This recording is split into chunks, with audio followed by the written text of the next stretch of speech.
which it stands, one nation, under God, indivisible, with liberty and justice for all. Father God, please guide us in making the best decisions for our community. Thank you. Amen. Sorry. Short. Thank you.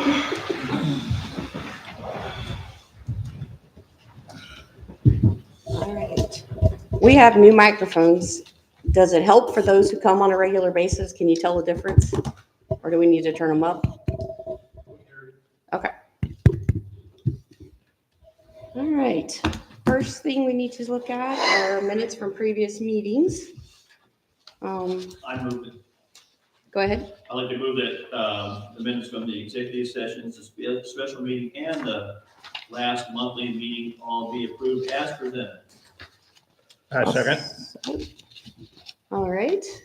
Well, I think we have to establish that we do have a quorum, and so I think we can vote on that. All those in favor, say aye. Aye. Any opposed? All right, motion carries 4-0.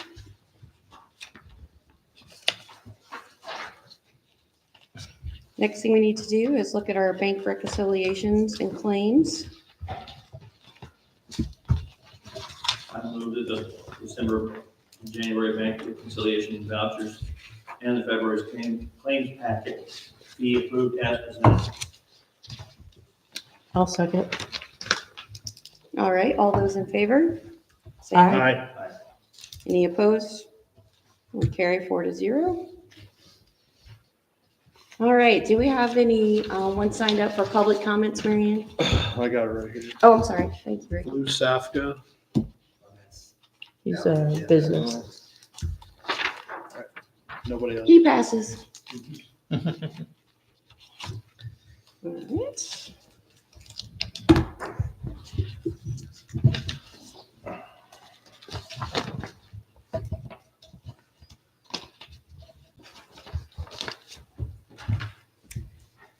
Next, we will consider quotes for the cleaning of the government center.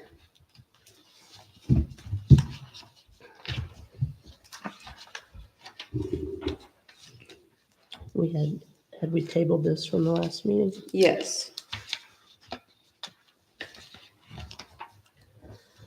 Marion, is there anything you wanted to say about this?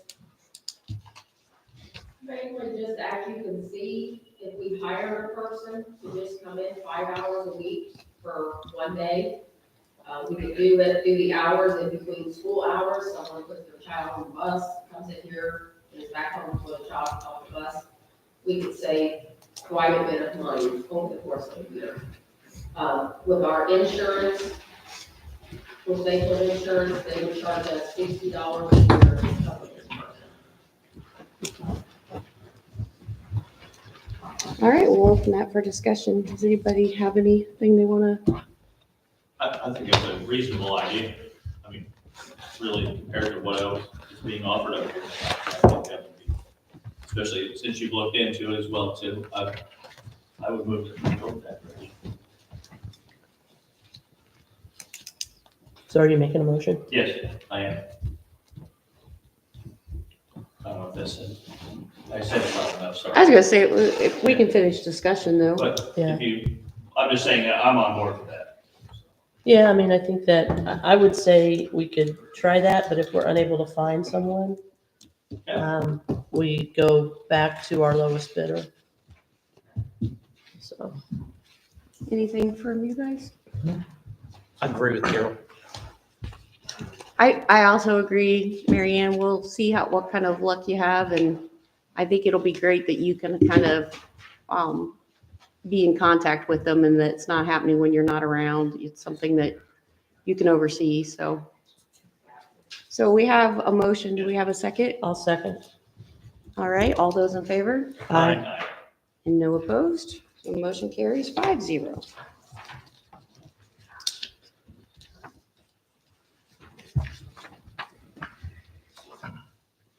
Consider quotes to repair, replace sidewalks around the government center.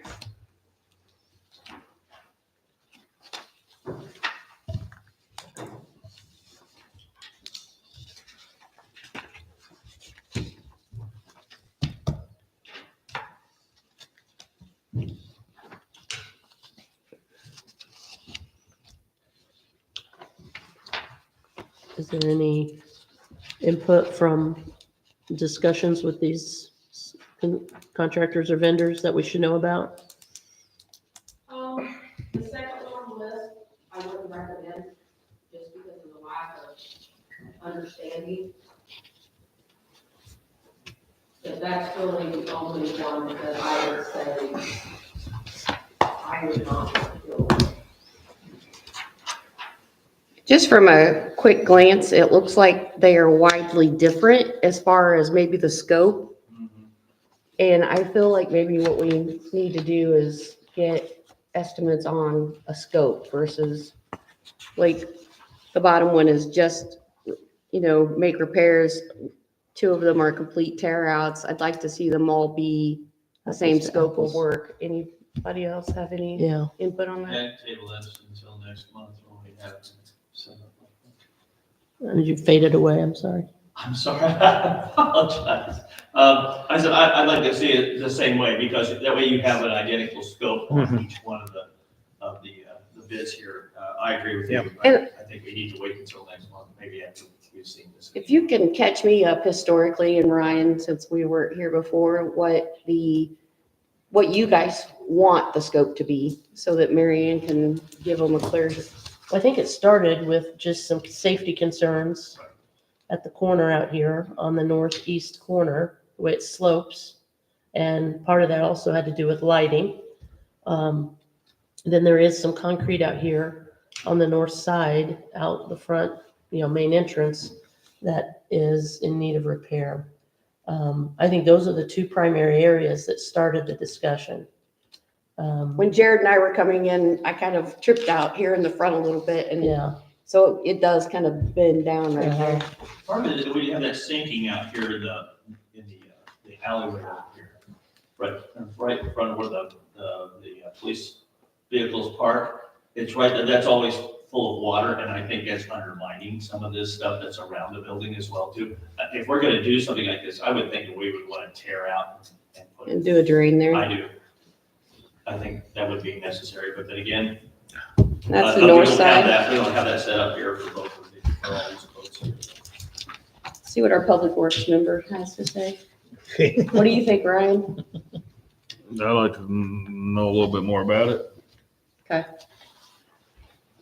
well, I think the time of year it is and everything, it would be perfectly okay to table this and maybe do a little bit more, Agreed. Get it in March. Yes. yeah. And try to get maybe just the specific areas that we know are, problems from a risk standpoint, and maybe get apples to apples bids on those areas, and what Phil is referring to as well. So maybe 2 bids, one for a full scope of work, tearing it out and replacing, and then also one for just, That is what we asked for. The only one that would not give us a full tear out and redo was the last one, because he said it wasn't necessary.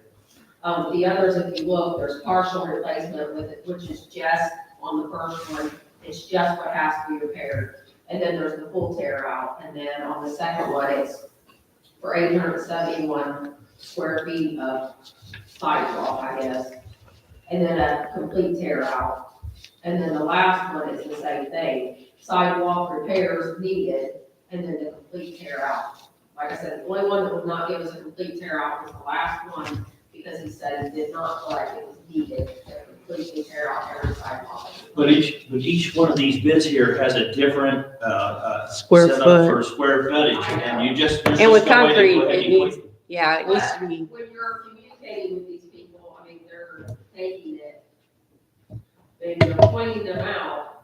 Now, the second one, if we take it out of the equation, because that's just, Didn't even know. was not good communication. But still, even though we still have different figures as far as square We footage. do. And I think we need to table this. It's not gonna hurt us either, because how soon we start, we want to do it in warmer climate anyways, so, or warm weather, so. Waiting until next month. But if we wait too long, they'll have jobs all scheduled, which which means it might not get done until they fall. I've seen that happen. Do you think we can wait till March and get, I think we can wait till March. okay, I so move. We can do so much. we have a second? I'll second. All right, we have a motion to table this until March and get more specific quotes based on square footage of the amount of concrete they would be pouring. All those in favor? Aye. All right, aye. So that's a 5-0 carry for that. The 2025 salary ordinance. Has everyone had a chance to review this? I thought we saw this last month. We had a preview. Marianne said that it is traditionally done with the budget and somehow it wasn't done at budget time, so she needs to tie up I that know we loose had a end. I know we had a preliminary of this, we just didn't, we hadn't voted or. We should have,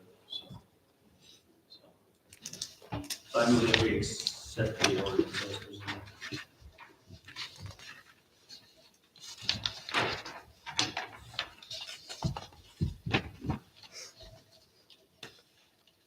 Any discussion at all?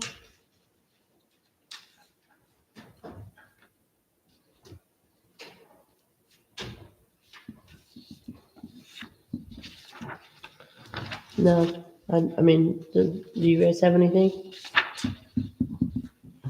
Haley asked me to leave the town manager office and do all the Yeah. stuff on there. So that is not on there.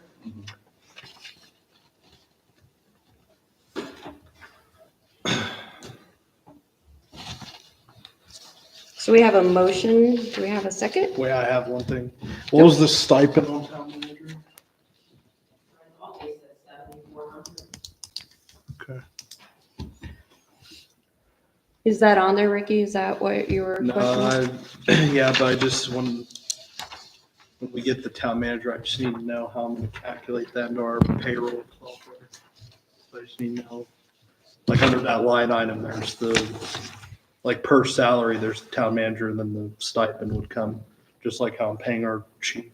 But that's not on this, though, this is just. Right, no, but I'm just saying. Current employees right now, Right. and that's what we're approving. Right. I'll second the motion. All right. All those in favor of moving forward with the ordinance as written? Say aye. Aye. All right, that's a 5-0 carry. Discuss and consider the town manager position.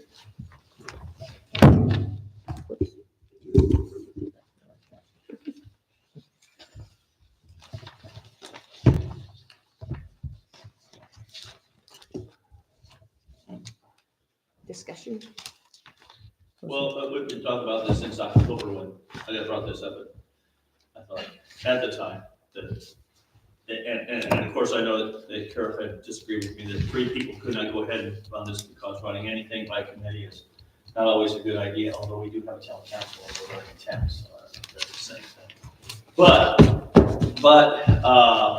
I think that with what we've done as far as the folks that we've interviewed, I would suggest that we, I would like to see us offer the town manager position to Mary Ann Taylor. I'll second that. I would just like to say we had a goal of trying to find someone with some past experience in municipality. And we did interview several people, and we have decided that Mary Ann is very qualified. She has some experience that she needs to gain in some parts of the job that she'll be taking on that she hasn't had experience in, but neither did the past town manager know that when he started doing the work. So we're coming up with some training that Mary Ann can do to pick up those extra things. So I am in favor of offering the position to Mary Ann Taylor also. So we have a motion. Do we have, are you Second. seconded? Did you I second? did not second, but So I need a second. I think Lauren Lauren did. He already did. Yeah. All right.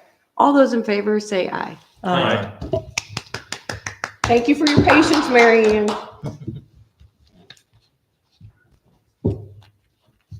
All right. Are we considering this resolution on the, I mean, I believe you guys should look over it. I don't know if Cora has anything to say. I would, yeah, Cora, definitely. So basically, the bank, Citizens Bank has offered to donate the little T-ball field and the concession stand. I wasn't party to those conversations, so I had some questions about liability and the expenses that we would be taking on. And so, Cora, do you want to share the reasons that you feel we should take this on? So as far as liability, I know originally when we first started talking, it's been a while back. Do you want to come up since we're videotaping? That way the audience online can hear us as Turn the well. mic on, please. It's just the switch button. You just hit the switch button. You might want to bring it towards you too. It's, yeah, there you go. So we started talking about this, it's been a while. And when we first started talking about it, I think the town now has different insurance, but when we first started talking about it, I know that the town manager at the time had contacted the insurance to see what it would take. And it wasn't going to add much more. And that was the only liability we were going to have, because it was still going to be set up that the Little League was still going to run everything. We were just going to take over the lease that the bank has with the Little League. The benefits would be with the park impact fee that we put into place that started in August. We have limited of what we can use that for, because we have to have in our inventory, before we can use it, we have to already have in our inventory to use it for things. So we have to, so right now we can use it for like another shelter house or another playground, because that's what we have in our inventory. With the addition of what we get from the park or from the ball fields, that adds more to our inventory, which allows us to use the park impact fee for more things. It opens up what we can use those fees for. Like specific things does it come with then? I mean, like what kind of things could you use your impact fee? So we could eventually use it to, because it comes with a restroom. It comes with the concession stand. So we could use it to eventually build a restroom if we wanted to put a restroom at the park. Concession stand. With the ball field, we could put a ball field at the park, or, a basketball court or something if we wanted to look at it more, those type of things. So Do you know what the rate is for, like, with this as an addition, how much extra that we're gonna get on our park impact fee if we add this? So there was something to do with the acreage, you're right, because we had to have so much more acreage with the rate, but I'm not really sure. That was a little above, And there is also- but it wasn't enough acreage to add to that, because we had to have, I don't remember exactly how much more acreage we had to add, because we were in a deficit of acreage, so we had to add more acreage to the park. In order to get, Yes, or to the green spaces. So yes. there's also a cost list attached to that too, that we can't do anything else with it. And if we don't want it anymore, we have to give it back to the bank. Yeah, we can't sell Yes, it. Yeah, we can't sell sell but it. does It that has mean to we be. can't modify it or make improvements or anything else? You mean the ball fields? Yes. The bank is saying that it always has to be used as park, as, Do we have Baseball the fields. contract that the bank, I assume, has drawn up for that? I don't know that it ever made it that far. Well, we've reached out to them a couple of times and we haven't gotten that. That's something that we're still working on. But what we have determined is there isn't a written lease on things with the Little League. Okay. So that's one of the concerns that we have to, like, there's still just a lot of loose ends that have to be tied up. But you had mentioned a basketball court, but we couldn't use it for a basketball court because it doesn't have one right now. So basically the restrooms would be the biggest thing, right? Restrooms would be the biggest thing. And we have, I mean, right now, we have, restroom is so far off in our future for the park, but the impact fee is stacking up, and, I mean, we're getting money, Mary Ann, we're getting pretty good I would say that there's over 50,000. in the Yeah, impact fee. it is. It was like right at 50 when I looked at it last week. I mean, so. the impact fee is bringing in good money for the park, but right now, we're limited on what we can use it for. So if you have it in your budget to build a basketball court on the park right now, then you would be able to add more basketball courts with that money once you put a basketball court in, basically. Yes, once it's in our inventory. Okay. Once we expand our acreage as far as green space goes, that's why, I guess, what it's all about. Well, the green space is not related to the impact fees. Is it? It's not? The green space is to do with grants. Am I correct on that? Like there's a certain grant that you can apply for once you get to a certain amount of acres that you have in the park. No. Okay. So what you're talking about, so we have a deficit the impact fee had a deficit in acreage. Right. And we had it, but I don't remember exactly what that deficit was. And we had to add to our park to get that deficit, to add more in impact fee, but I'm not sure exactly what that was. So that's something else we need to look into. Yeah. Okay.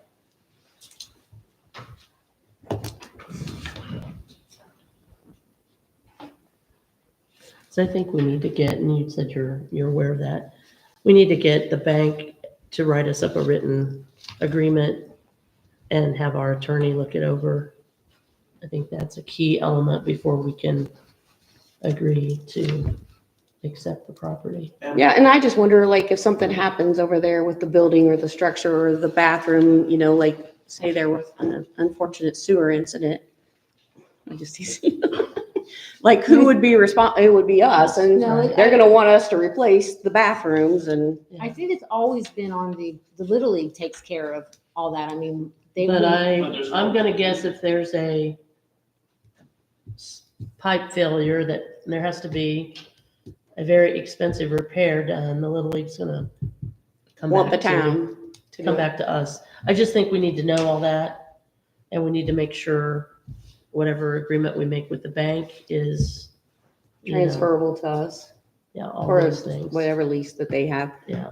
and get it in writing versus a verbal. I think that Yeah, would be oh, for important. sure, And yeah. we should also have something from Little League as well. too. Yeah, for sure. We'll have to have probably something, definitely. And I've been talking to Mayfield about that too, because liability is a big issue. That's something- Mary Ann has called, and it's Okay. not a lot. Back page, Okay. the insurance. Thank you. It isn't a lot to cover in liability, and I said, unless we end up with a claim, I'm sure then that would change, but. Okay. Yeah. Thank you. And I believe that when we were originally talking to the bank, we were told, we noticed that, that the Little League carries their, has to carry their They have insurance too. liability They have insurance as liability well. insurance, yeah. Gotcha. That, there's a lot of little pieces that's missing.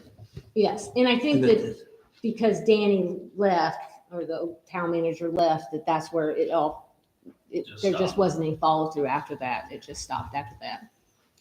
All right, well, do we have a motion? I move that we table this until we get further information, and we will have a set time when we have to bring it back up, but I think, by our next meeting, we should have it. So I move that we table this until we have further information. I'll second. All right, all those in favor of tabling this until the March meeting? We get more information, say aye. Aye. All right, that's a 5-0 carry. All right. Next thing we have, Zach Schomber is going to speak to us about the Veterans Memorial.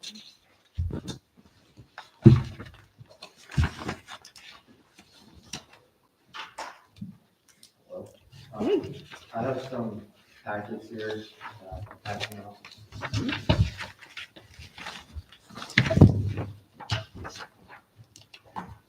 Are these the same ones that we already have? Or are they I think they're a different? little different. Okay.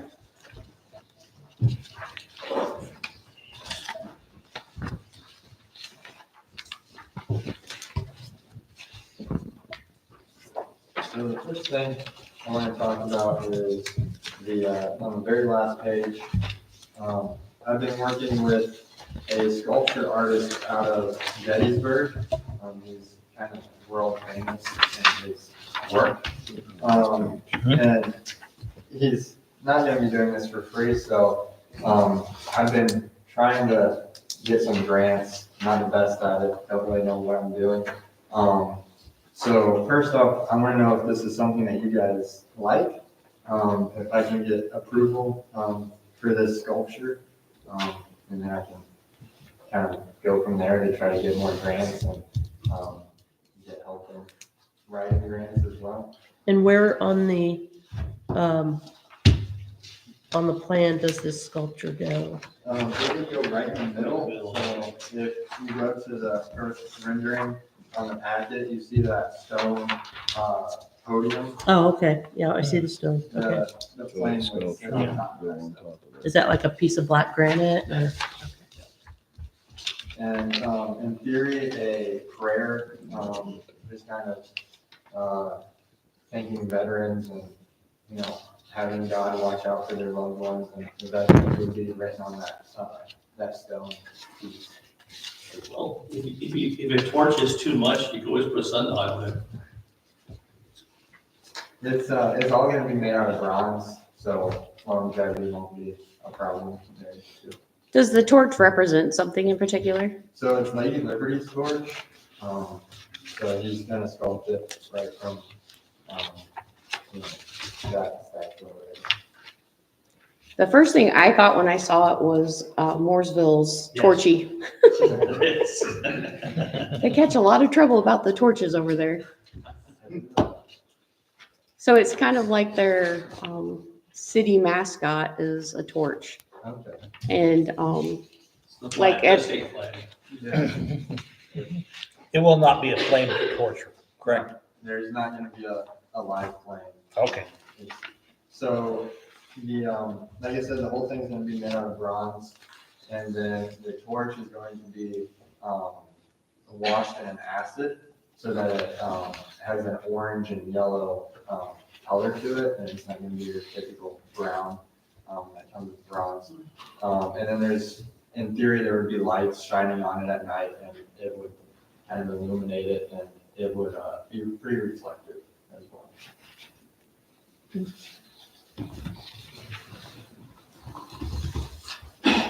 And then the second thing, well, first off, does everybody like that idea, or? I'm just concerned about how much you're gonna need to pay to do that. Yeah. What I'm saying is that, hey, you just put a sundial in the middle and save Yeah. yourself having to sculpt a torch, especially when it's gonna probably cost you what, anywhere? 20 grand. At least, Yeah, Yeah. so that's why I'm working with grants. He said it's gonna be about 2 years because it's handmade. So it'd be added to the memorial at a later date. And so that gives us a lot of time to apply for grants. That gives us a lot of time to work with other organizations to raise that money. And the artist, he's fully aware of this whole project. He knows a local person in the town. That's how he got connected through him. So he already knows quite a bit about the project and knows that it's on a budget. So, and he's fine with working with us. so it's kind of dependent on getting the money raised, It's basically. very dependent Okay. on getting grants. how far along are you as far as the? On grants? I know on the memorial right now. So everything else other than the sculpture is, I shouldn't say everything. One thing on the project is kind of an issue, but everything else has been, allocated for it. We have people working, we have partners that are going to be building it, we have partners that are going to be supplying the concrete for no charge, and we have partners that are going to be supplying and doing all the metal work. So the only thing that, other than the sculpture, that is not accounted for is on page A2. It's kind of a zoomed in shot of the circle. Around the paver walkway, there are 7 square tablets that are laid into the paver walkway. And those 7 tablets, they're limestone, and they will have the names of the companies that were our large sponsors. So anything over $1,000 is what I'm considering a large sponsor. And right now we have 7 of those. And I'm working on trying to get those donated, but it's been a little challenging. So if I have a company supply the limestone and do the engravings, it'll cost about $3,000 all in for those tablets. And then if a quarry in Bloomington, which I've been working with a few, if they decide to donate the tablets and then I take them to an engraving shop in Indy, they would cut the price down to about $1,200. So that's a lot more doable. And we have the funding right now to do that. I just have to get the donation. And it seems promising. I just haven't nailed all that down yet. But everything else, as far as the pavers and the concrete and the work that put it all together, is all there. When do you think you'll be able to get started on it?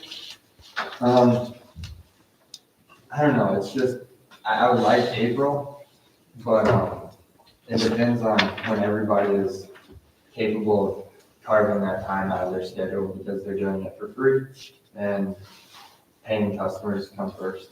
Yeah. But we also have to consider how long, like, it's gonna be tore up too, right? Yeah, so Sunco Construction in Mooresville, they said if weather permitting, that will be the biggest setback for this project. It could get knocked out in 2 weeks if we get good weather for 2 weeks. That's not bad at all. Yeah. Hey, Zach, there was talk about moving the World War I memorial that's at the festival building. Is that going to be incorporated into here? Yes, so I'm trying to find it. If you flip to the very first drawing, A1, you can see the parking lot, and then that long pathway is about 90 feet. Okay. The memorial that's existing over at the town building, festival building, that would be laid into the concrete or on a podium next to it, right off to the side. Okay. This is my first time seeing the drawings. So that's gonna be a parking lot on that lot? So do you already have like, the DOT permission to cut in on 39 right there? Cause that seems like a bad spot to be slowing down to turn. There's an entrance already there. There's a cut in already there. Yeah, but what, I mean, just having cars come to a stop right there to turn seems pretty, One thing I would say is it's not going to be a heavily trafficked, I mean, you're not going to have cars going in and out of there all the time. I wouldn't think it would be any more dangerous than people coming out of Dairyland. Yeah. I'm just wondering about, though, when the planned roundabout by NDOT for 4239 decides to come in 28 or 29, or even 30 for that matter, how that's gonna affect that as well, too. once again, I wasn't here for the discussions, but I'm assuming that that was discussed when you guys, Yeah, the way it's cited Yeah. is the memorial itself shouldn't be It's, affected. I tried to put it as far to the north as I Mhm. possibly could.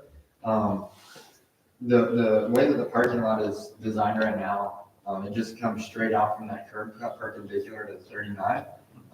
That's just purely for cost savings. If we add a little curb to that and bring that parking lot up north more, it'll probably be more expensive because you're paying for more asphalt. Yeah. So. But we could also deal with relocating the parking if and when the roundabout goes in. Yes. For sure. So is this, There's also a fire hydrant out there in that area too. Yeah, it's, the fire hydrant is pretty far north and it's going to be on the east side, or west side of the site. So none of this will impact that fire hydrant. Okay. so is it, are we responsible with NDOT or will, it, I mean, you know, like, because it's a state road, or will Zach be responsible? You know what I mean? For Like, what part? because even though there's a cut in there, I feel like this is kind of like, the stuff with the Pierce lot. It's because there's a cut already in. I don't think there's anything that has to be done with NDOT. When the cut was put in, that's when that would have been. When was that put in? Well, Quite a it long was time when ago. Bob was, I just know that when Bob. Because that house used to go in off of 42. Correct. But Bob, when he acquired that here for the town, and I'm thinking this is in 12 or 13, I mean, Lauren might know more about that. But he bought that piece of property and it had the cut then already, so it's been in. as Like for long a as- garage or something? I mean, I don't No, know. there used to be a house Oh, okay. on that corner. Right, and And- you came into their driveway on 42. So that's why I'm But- not familiar with this cut in on 39. Okay, but when the state widened the road and everything, they put that cut in there. Yeah, that's probably when it was done. You know, we had nothing, you know, we didn't Didn't have anything request like that. anything. Yeah, it was But access for that But lot. after that, the ground was available, and so the town purchased it. And then the other house, other property, we also purchased at the same time. During festival time, all of us were parking over there. Yeah. I parked over there in that very area.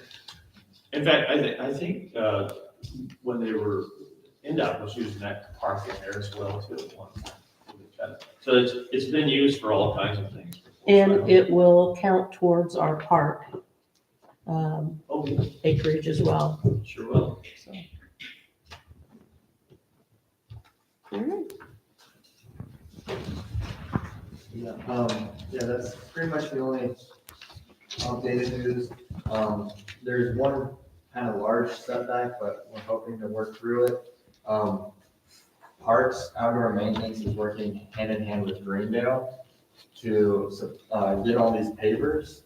They've been working with a manufacturer in Ohio who says they will donate the pavers because they have some pavers that are going out of stock or out of, they're not making them anymore, and nobody's really buying them either at their location. So they said that they would just give us all those pavers, and it turns out to be like the perfect amount that we need.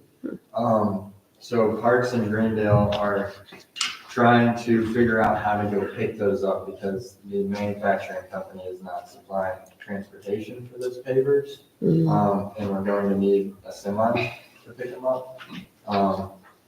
So that right now seems to be the holdup on the pavers, which is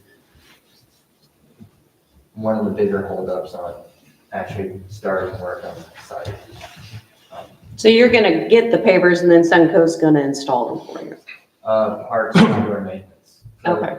Between Sunco, Wallace Construction, and Parks and Greendale, we're all kind of working as a team. Parks is doing the pavers and gravel. Greendale is doing, I think they're supplying the gravel, but they're not installing the gravel.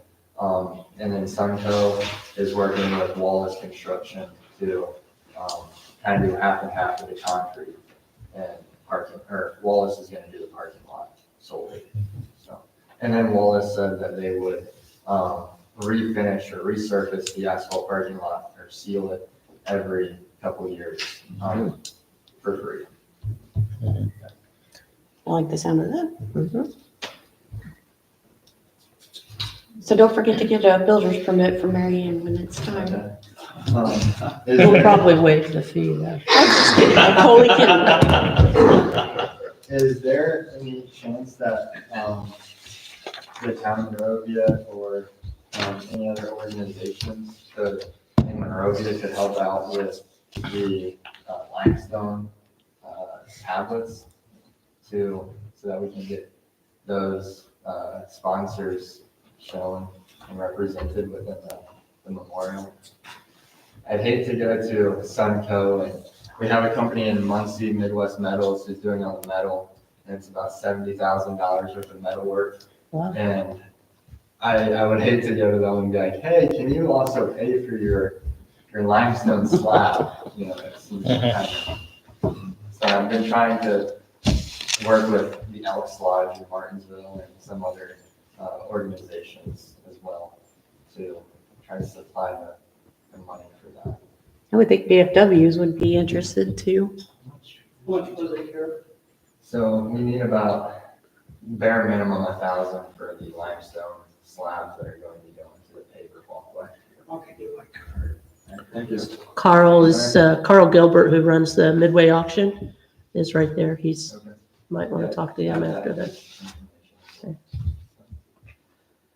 All right, well, that's about it for me. Does anybody have any questions? I know there's some new faces in here.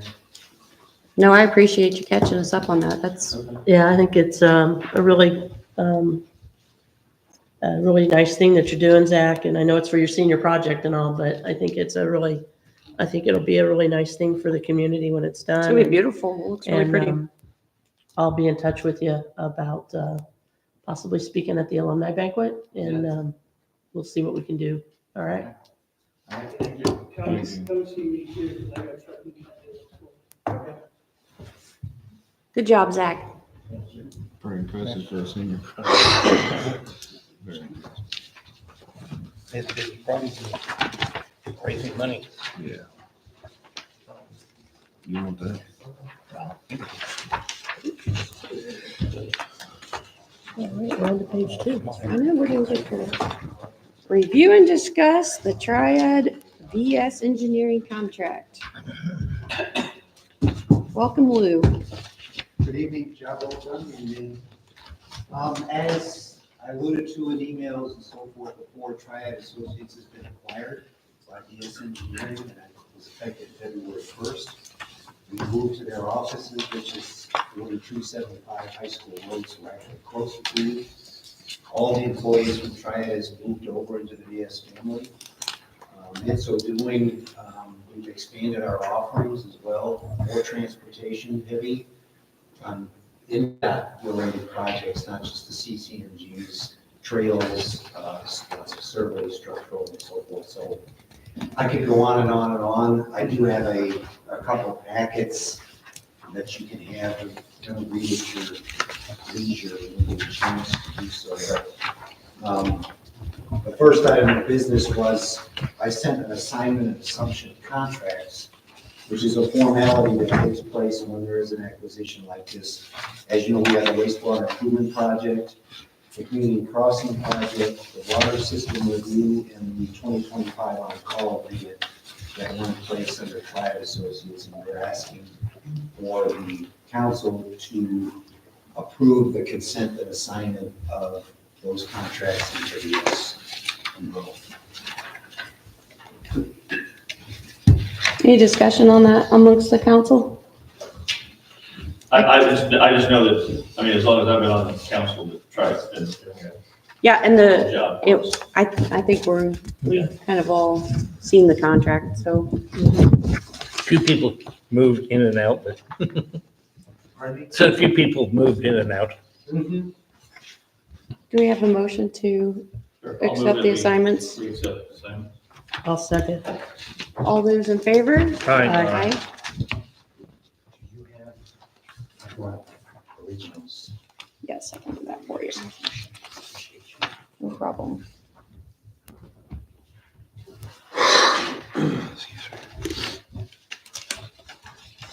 What I'll do is when I get back to the office, I'll scan that and I'll send it to Mary Ann and the new position is. Yes. Thank you. I just thank you for all the candy every Christmas. We'll try and make sure that doesn't stop. Quinn Liu is a professional engineer with our firm, is here tonight to discuss the wastewater treatment plant. Okay. Bids. I can chime in whenever. So we have this wastewater treatment improvement project. It's been designed for a while since the treatment scope. And the bid was opened on February 13th. We have 3 bidders, all legitimate. The bids range from 731,700 to as high of 915,000. So the lower bidder was Unware Contracting, which has been responsible and responsive from our knowledge, and we have just finished a recent project at Town Liston on wastewater project as well with them. So based on that and pretty tight schedule we're having, going forward, we need to coordinate with power companies to tie in the new power to accommodate the equipment we're already purchased that's sitting. So we would, as an engineer, would recommend to proceed and award the lower bidder on letter to get this job. Sean, what do you think? Yeah, I've never worked with them. I don't know much about them, so you guys have to. Have you been shown these? I briefly spoke with Ricky on the phone about it, but I have not been shown them. I know that Gluff Plumbing did our previous expansions and work at the plant, and they did some other stuff in town, and they went from Gluff Plumbing to Gluff contracting or construction or something. But I think they were a little bit of a higher bid. I just want to, It as a says, side note, I want to make Bluff sure, isn't on here. Gluff's not like want to make sure that we're understanding, we're talking about an upgrade, not an expansion. Right, Okay. yes, it's not for I just want to make sure that everybody's. mostly on the blowers, the UV disinfection, the post aeration, and the energy generator. Grace. Okay. Graves, not Gluff, I apologize. And they're the ones that did the one before? Graves is the one that did that, I apologize about that. Yeah. Yeah, Graves was one of the Graves biggest. was the one that did the previous expansion in the initial plant when we had it built. And then they did some other work in town too, but they switched from Graves Plumbing to Graves Construction. So I Yeah. don't know how big the difference that is or whatnot. Okay, I'm sorry, everybody has to deal with me learning all this stuff, but, so, if you look at the item number, it's number 4, it says UV installation complete. So it's like 140 for Graves, or 136, and then it's only 78 through Ottenweller, and then it goes back up to 120. Now, to me, that is a red flag. How can it be $40,000 cheaper? I've been doing this for a long, long time. At one point from 75 to 92, Triad was a construction company and we built a lot of wastewater plants. Everybody will fashion their bids in a different way. And sometimes they'll do what's called a front load, work that is early in their work. They might front load that work going in, and the stuff that trails behind might be at a lesser price. You'll see a boatload of difference in everybody's number. The bottom line in it is really the sum total. That's just like you take the electrical and generator installation, and this was a question I had for Ottenweller when it bid. You can see They're some way noticeable differences in those. When they got their quote from their subcontractor, which they indicated is going to be Brand Electric, they didn't spread their electrical numbers across the other items that require electrical installation. So in some cases, it's just Where they put the numbers. quickly at bid time, filling in their numbers and getting it in. I wouldn't be so alarmed with that. It's really the sum total that they'd be responsible for all of it. We can't break any of this out you've already. That was my next question. Can we go with who we want at different levels or not? Osweiler is the low bidder, and I personally know Ryan, the owner, and like Quinn alluded to, we just finished a project over at Liston, Indiana, at their wastewater plant. A lot of similarities to what's being done here, and they did a great job. I saw that over. And you already own all the equipment. Yes. You purchased this equipment, it's been waiting because we had to coordinate new incoming power to the plant with AES. They're dying to have a meeting with all the players in this, including Otweller and their electrician, and we can't do that until We'll get this we take taken this care of. tonight. With that, I'll move ahead. You good? Yeah. That's what they recommend. You're the one that has to deal with it. Yeah, I know. Yeah, I mean, if they say they think it work, we'll. Give it a shot. We proceed with the low bidder as recommended by Mr. Luke. So, I'll second. All right. All those in favor of granting the contract to Alton Weller Contracting, say aye. Aye. All right. Thank you. That was one of the pages I couldn't print out. That's a notice of award, but we'll get that sent to them immediately, then submitting their bonds, our insurance.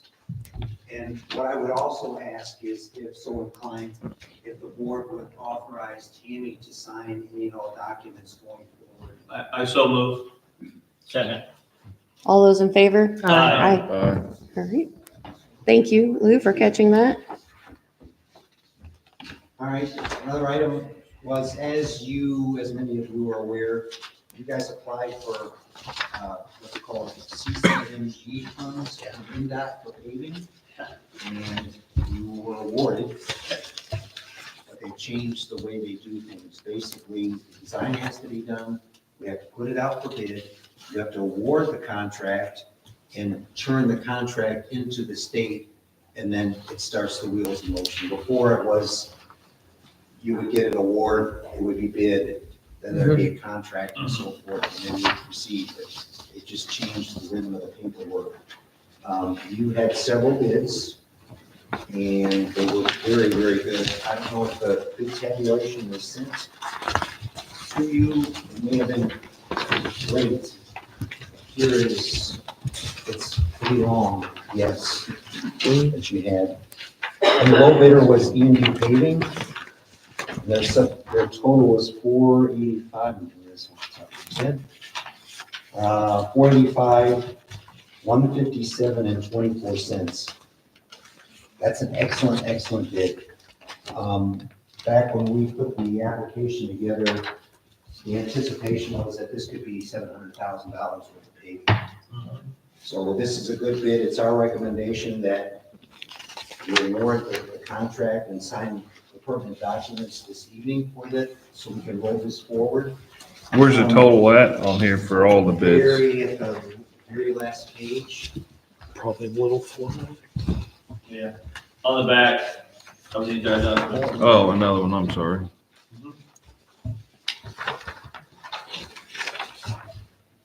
It's right here.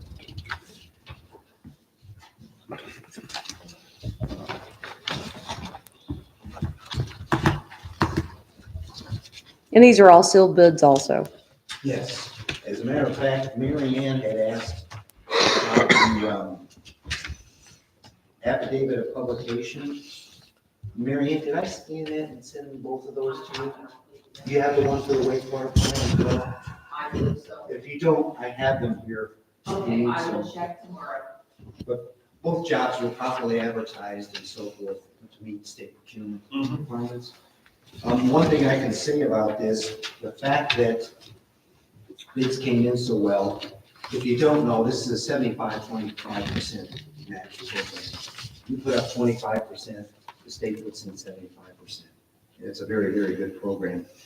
When you put the application in, you guys committed to put in $299,258.30. So based upon the bids that you received, your 25% share is only $121,289.31. Okay? What that means is you saved $177,968.99 out of what you would have allocated for this project, thus giving you some money for next round if we decide to do some additional streets. Okay? Wonderful. Thought that would be happy. Yeah, that's good news. That's very nice. So there are 2 documents, if you would be so kind as, Well, do you need a motion? Yeah, Okay. I'll make a motion that we accept the bid as recommended of E&B paving I'll say. for the community crossing road improvement project. I'll Any say. further discussion, Mr. Marsh? Do you have any more questions? We started working on this stuff last year. I And understand. just catching up. I understand where he's coming from, you know. So. Absolutely. And I left my business card Yeah. with everybody. And I think my cell number's on it. If at any time, anybody has any questions for me, because I know how this is, you're all busy during the day and so forth, and sometimes a question arises on a weekend or evenings, please call me.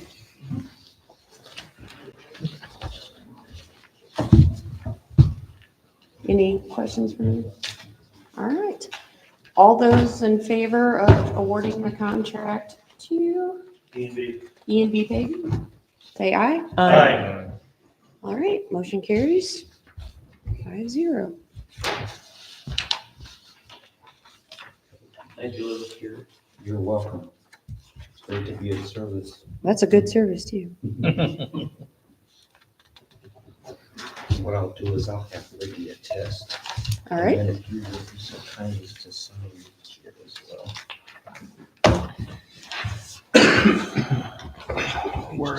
Yeah. And again, I'll make copies of this and scan it and send it to everybody. Please. Do you need everyone to sign in, or because it's got more spaces than mine this time? Okay. Since you already have the authority, go ahead and sign. All right. Fall back. Yeah, just call Tammy. Thank you. Thank you so Yeah. much, Lou.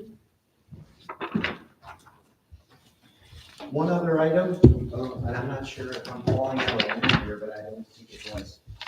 You know, we've been hired by the town to do a water study. We were at a little bit of an impasse, getting some information from Morgan County Rural Water for the town. And so we went down and met Dave's their manager, and his engineer. And it was explained to us that I think they've met before with you. And they said they supplied some of the things that we're asking for once before. So I don't know if in Danny's old office or there are contents or folder that has anything to do with Morgan County Rural Water that we can go through and have and get. I can scan them in tomorrow and send you everything that we have. Okay. And this is from the money that the county went ahead and gave us to go ahead and do the water study, and they're still not cooperating. Which Yeah, is, it's part of the course, they don't like it. so it's gonna take a little bit of time, but we're doing what we're hired to do. So is this, are they saying that these documents, we have the only copy, or they're just refusing No, to it's just, it was like, provide them again? how can I say this with due respect? It was like, okay, so somebody's back here again. We've had some meetings before over this same subject. We provided some maps and some documents that you're asking for. Why don't you go back to the town and ask for them? And so that's what I'm asking for. So if there's an opportunity to go through whatever you might have, that would be helpful in us skirting this thing forward. Philip, was that when you were president? Yeah, and it's when Lauren and I were on that water. There committee. was about 4 or 5 of us that Yeah. tried to work with them, and You know. let's see. So do we have these maps? Have you seen Well, these we have maps? a couple of things, and Stan did too as well. I gave us some stuff as well too, and I can give you what I have in that folder. So.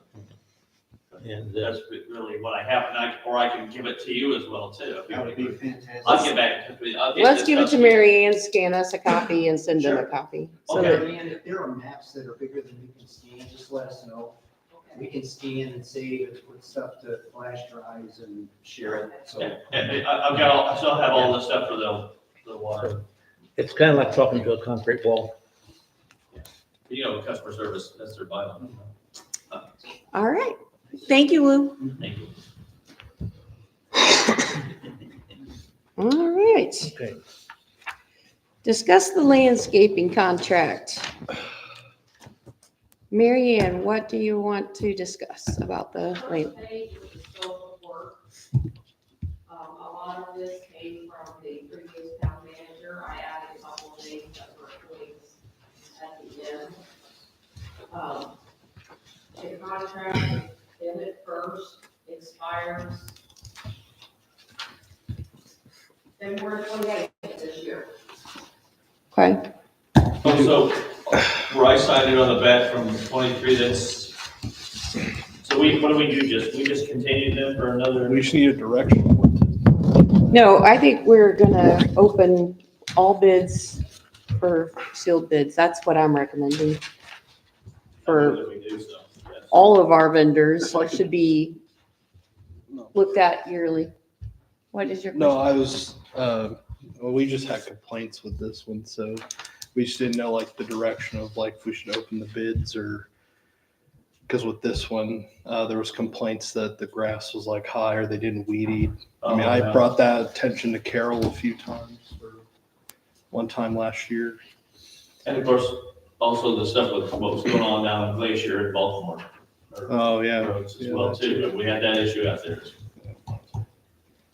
Because of the culverts and the weeds that were going in there because of the water runoff going out there, down there by Dixie Shop. So, yeah, I move that we go ahead and we post, open this thing for bids so that we can go ahead and get someone to, Yeah, because Ricky, I had brought that up that they weren't weed eating. yeah. Right. And it clearly in their weekly mowing, combined with mowing, trimming is to be done at all areas around buildings, fences, trees, shrubs, and curbs. Right. Yes. And when we questioned them, they said it wasn't part of their contract. Well, their contract's on the next. Well, it's, In that, you need to park in that, because that wasn't happening either. yeah, it was the park. It was the park It area was that me I was raising complaining Cain about. it, to be honest with you. So it Park, Yeah. it was yeah. in their scope of Right. work that they were to do that. So I'm not sure why they didn't think it was in their scope of work, or maybe there was a communication gap of some type. They didn't do the homestead list things very well. So, They can do a lot of stuff. so I agree. I think we need to open it up quickly for bids because So April will be here soon and grass will be growing. I guess my next question is, when in the code is bidding under 20,000, you don't have to run public advertisements. Do we want Tammy Everett that bid should close bids where no one sees them until you all open them in a public hearing? How do we want to do that? Just like that. Well, when is our next meeting? What's the date of our next meeting? I think they need to be in a week before that. Pardon? I think that if you open them now, that's like a 3-week window. And we share it on the government page. And, I think that you and Ricky can open them during a workday and do a bid sheet like this yourself. Okay. As long as you guys are attest that you opened them at the same time and all that. You can put on there when the bids will be opened, and then the contractors are welcome to come watch you open them. Yeah, don't you think you should be there though? I'm here a lot. I can do I it. think you should. I mean, we're talking about bids and president, council. Maybe we should make an Excel sheet and have like all the bids. Yeah, we should be. Just like they did. Well, I mean, I think she can be there if she wants, but now that we have the town manager position filled, I think that's the role of the town manager would fill that. I agree with that. Okay. I'm willing to take one for the team, but I feel like this is all within the wheelhouse of a town manager, so. And, I would just say the week before the meeting that you say at the Friday before, Well, we want it to be in the packet Thursday, so maybe, The Monday before. right, and make it at 3 or 4 o'clock so that they don't have to come in the middle of their workday if they do want to come and watch you open the bids. Any advice on that, Lou? Like, how's that sound to you? Because you take sealed bids all the time. Sure. I imagine you probably looked at the state procurement requirements, and because you alluded to the dollar value was below, you can do it just by seeking quotes. So sign them like an official Quotes, bid. or you could advertise whatever you want to, and then announce the date and time by which you would open those, and take matters into that point. All right, so it sounds like we're within guidelines. All right, so I guess we need a motion for that, that we're going to, I'll make a motion that Mary Ann seek 3 bids for the mowing and landscape services as per the scope we have defined in the existing contract. so sealed bids or non-sealed bids? I don't believe they need to be sealed bids. But if you prefer they be sealed I bids, think it should be. I think that they should be. okay, well, then I'll amend the motion to make it sealed bids. Second it. All right, all those in favor? Aye. Aye. Address the number of false alarms for fire and police. Mr. Mills?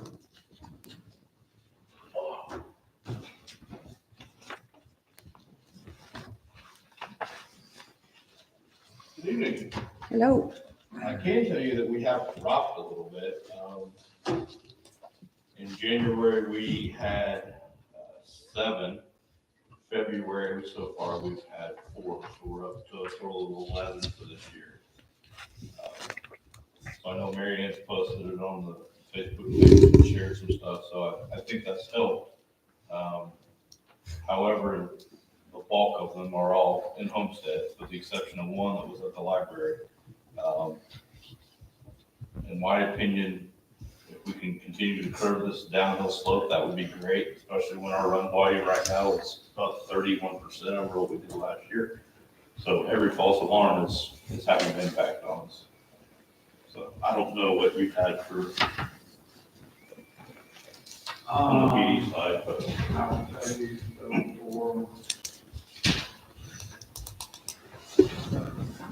for 3, February. so you're about where I'm at. Yeah. So me and Chris talked, on Thursday or Friday last week. Part of my solution, it's really not a solution, it's just to help the fire department out because, if they get called a false alarm and then there's a house fire that normally they would go on, now they're stuck on a false alarm, and then the next fire department, I believe, you said Morrisville, right, would be the next one dispatched. So what I've told all the officers, obviously for us, but obviously because I can't dictate from Morgan County or anybody else, is while they're working, if an alarm comes out, and in our cars, we scan the fire frequency also. If there's any alarms that come out in the town of Monrovia, specifically inside of Homestead, the officers should head that way or respond back themselves onto that run, because if they can get there and determine that it's a false alarm, and then they can notify control to disregard the fire department so that they don't have to load up their engine and then come all the way over there and potentially then be stuck on that run while Mooresville's trying to haul all the way over here to catch a house fire or something like that. It's not a permanent solution. Like I said, when Mary Ann put it out on the social media pages, we've had several people come in and register their alarms, like we've been asking. There's some people that had no idea, even though it's been advertised, it's been put out several different times. Chief Mills sends me every month, he sends me a list of the false alarms that they go on. I compare them to the ones that we have. I send out notices to those that have not complied with the ordinance. I normally, again, it's not about the money, it's about making sure they comply. So I normally, if they comply with it within a certain, 15 days or something, I waive the penalty fine, and still have to pay the additional fine, or additional fee to get the permit, but I waive the fine unless they don't comply. And some of them are, again, some of these folks are new people that are moving into these rental homes that are over there. But again, it's education, I think, and like I said, I think it'll help, as the officers get more acclimated to responding to these, or get used to responding to these as well. It'll help ease the burden on the fire department. And potentially, the goal is to make sure the fire department can respond to something they need to respond to and not to false alarms. And then if we're responding and it's a false alarm, then the officer, while they're there, can do what they need to do, get information for it to be a false alarm notification or false alarm violation based on the amount of false alarms they've had at that residence, or send me the information so I can follow up on the records and then send out the proper notification that they're in violation of the false alarm ordinance. Chief Mills, is there anything that you feel like the council needs to do for you? Just help with education. I mean, Okay. I don't know. I mean, like you said, the biggest thing that we've had, of these 11, I did go back to see if we had another run come out in the exact same time frame. There was 2 instances of that. You That's think pretty about, I've got 2 people on duty, so I'm staffing 1 truck. So you go on a false alarm, I get another call. They're coming from Northville. There's no other option. We only got 2 people on duty. Right. The Ordinance Violations Bureau will help you out, right? So people start catching on, especially repeat offenders. Yeah, so the way the ordinance is set up, they don't actually get fined anything until the 4th violation. I mean, it's not about, we're not trying to take a bunch of money, and then when they hit the 4th one, it's a $25 fine. Again, it's not a huge, but it's, hey, this is happening, why is this happening? And of course, I've had it happen where we've had where somebody has had some violations at a house, and then we've got other violations, and then the people will call and be like, we just moved in. So again, that's where it tells me that either somebody just sold the house and they rebought it, or it's a renter and they're transitioning. And then there's some people that they move in and then they don't want the alarm, they just don't know that it's still active. So I'm like, well, you need to disconnect the alarm, because if it continues to go off, we're gonna have to fine you for it and follow through with it. And most people, again, it's education, let them know if you don't want the alarm system, call ADT and turn it off, because I think that's who DR Portland automatically installs. Yep. Every single one of them. You don't get a choice, at least on the ones we're building now, that's what it is. So they have to disconnect it, or have to call and have it disconnected if they don't want it. But again, it's just trying to make sure that they're educated, making sure that we have information to contact people, in the event that their house is burning down. We have somebody that can call, or periodically send the list over to Chief Mills, so he has people he can call, he can look at the list and say, this is who I need to call because something catastrophic just happened to your house. And is everybody safe realistically? Is everybody safe, or do we need to go into this house and find somebody or whatever? So it's a process. It's been a developing process since we put the ordinance in place. So Those occurrences fall off after a year, right? So if yeah, so it's a rolling calendar. So like if it happened today, 12 months from today, that would fall off. But if they had one, if they had one February 1st and it fell off already, but they had one today, it'll fall off from a year from today. So it is a rolling calendar, it's not a calendar year, it's a rolling calendar. Sounds Any good. other questions? No, I think that us responding is definitely good practice to getting, because you can get there a lot quicker than they can. Whoever's on duty can. Yeah, and like I said, it'll be hit and miss, obviously, because we currently don't have 24/7 coverage. And I can't dictate what the sheriff does. But again, obviously, we're here a lot of times, so we can respond and we can reduce those runs that they have to respond to even a little bit. Ultimately, potentially, big picture, potentially save a life, because of a house fire or car accident or something that they need to get to faster than we do. If you're good with what we're doing, then Yep, All all right. we can do is try. thank you. Thank you.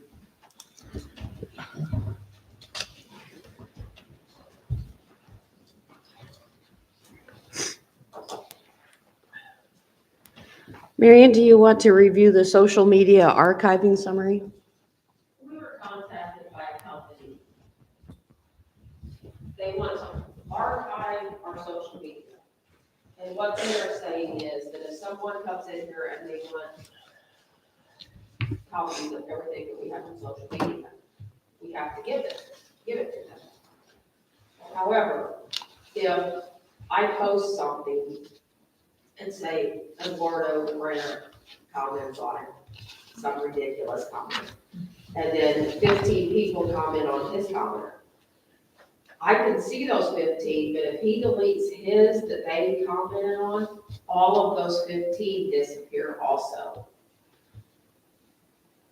I know Tammy and I talked about it a little bit. One option would be to turn off commenting. I can't turn it off on all posts, but I can turn it off on most. Other than that, I mean, we have no control. I can't be up and do a screen snapshot 24/7 every time someone comments on a post, which we don't get a lot of comments, I'll admit. I don't post a lot of things that people would comment on. I post things going on. What post can you not turn the comments off on? Well, like I posted earlier, a link to YouTube and it wouldn't allow me to turn it off. I think that has got to be in settings somewhere, because I feel like our page is information and it's not a chat page anyway. And Well, for the most part, people leave it off of our page. They go to the Monrovian chat page, bigger. But every once in a while, we'll get a comment. Is this required by law? It's required by law that we give, if someone asks for it, we give them access to it, and we give them copies. And if we couldn't, they could possibly sue us. But if I turned off commenting, and I could on every post, well, there would be no content there. And what I would need to do is if I had to go in and edit a post, say if I misspelled something or I seen it later, I would need to take a screen snapshot and archive that on my computer in a social media file. So that if somebody wanted the original post because they could see that it was edited, then I could give them the original. So I'm just wondering, do you know how much this is gonna cost us?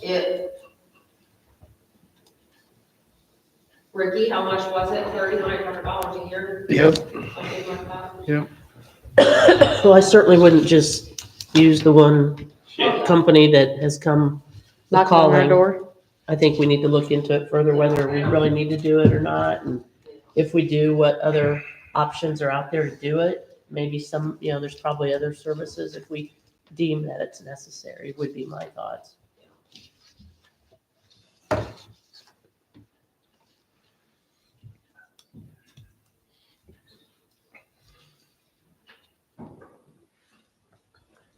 My thoughts are that, I think a judge would have a real hard time ruling that a municipality is in charge of, editing. Yeah, I agree. I know where you're going with this. I just don't see a point. I think AIM would have something all over, Yeah. warning us if this was something that was. Well, and if we were hit with a legal requirement to provide it, I would think the social media company would have to step in and help us get that metadata or whatever you call it to provide. So I'm not sure that they may find places that find it that they want to pay to have this service, but I'm not sure that we even have to pay to get that information. I'd ask. It would be I'd subpoenaed, so Yeah. it wouldn't be. I'd ask Amy if there was any resources we should go to as far as that goes. Let's, Nice try again. are you comfortable with that decision, Marion? Yes. All right. I don't think we need a motion for that. No. Review the financial solutions agreement.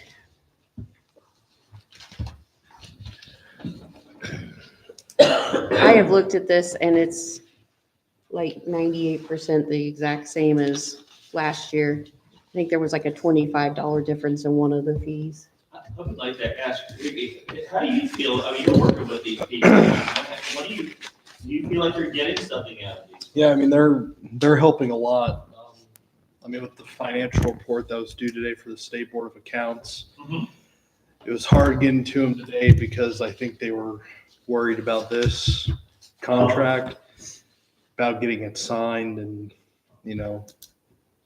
until, we got this signed, I don't think they were going to go any further than what they did, work-wise in terms of that. But other than that, I think they've helped me tremendously. I love working with them. They think that I'm getting the hang of this stuff, Okay. They've been very Oh, valuable to me. I would move that we go ahead and continue our association with them. Do you have a second? I'll second that. All in favor? Uh, Do you want me to sign this one, Marion? He has a copy of it. Okay. Consider training for clerk, treasurer, and town manager with ILMCT and possibly needing to close the government center. Do you want to take that also? I looked into this training. At this time, if you all wanted to send Ricky, I feel like it's a good idea. As far as I go, I have never been on Keystone, any of the bank recs yet. I feel like I'm just starting, hopefully tomorrow, I will start to be familiar with this stuff. So this training may not be as helpful for me because I may not understand everything they're talking about. Whereas Rick has been doing this for years. He may be able to look at this and know exactly what they're talking about as they're going. Yeah. But I understand though that, you said that you can't get a seat right now. You can't, I called them. after You did? that. I was gonna say unless they're Oh, all okay. full, they're probably gonna. I was- take people. So I did talk with Financial Solutions about this course, and he said that it is only offered once a year It is. and that he thought it would be invaluable for you two to both attend. For both of us. Yeah, when you look at the sessions too, Mary Ann, a lot of these are, I mean, Yeah. I think any of us, I mean, I'm not saying we should Yeah. go, I'm just saying, I think anybody who went to this would benefit if it is even remotely related to, so I think it would be valuable for both of you to go to it. Okay, the problem with that is our utility clerk is on vacation. She's had it planned for several months. She has reservations the same week of this. In order for Ricky and I both to go, we would have to close the government center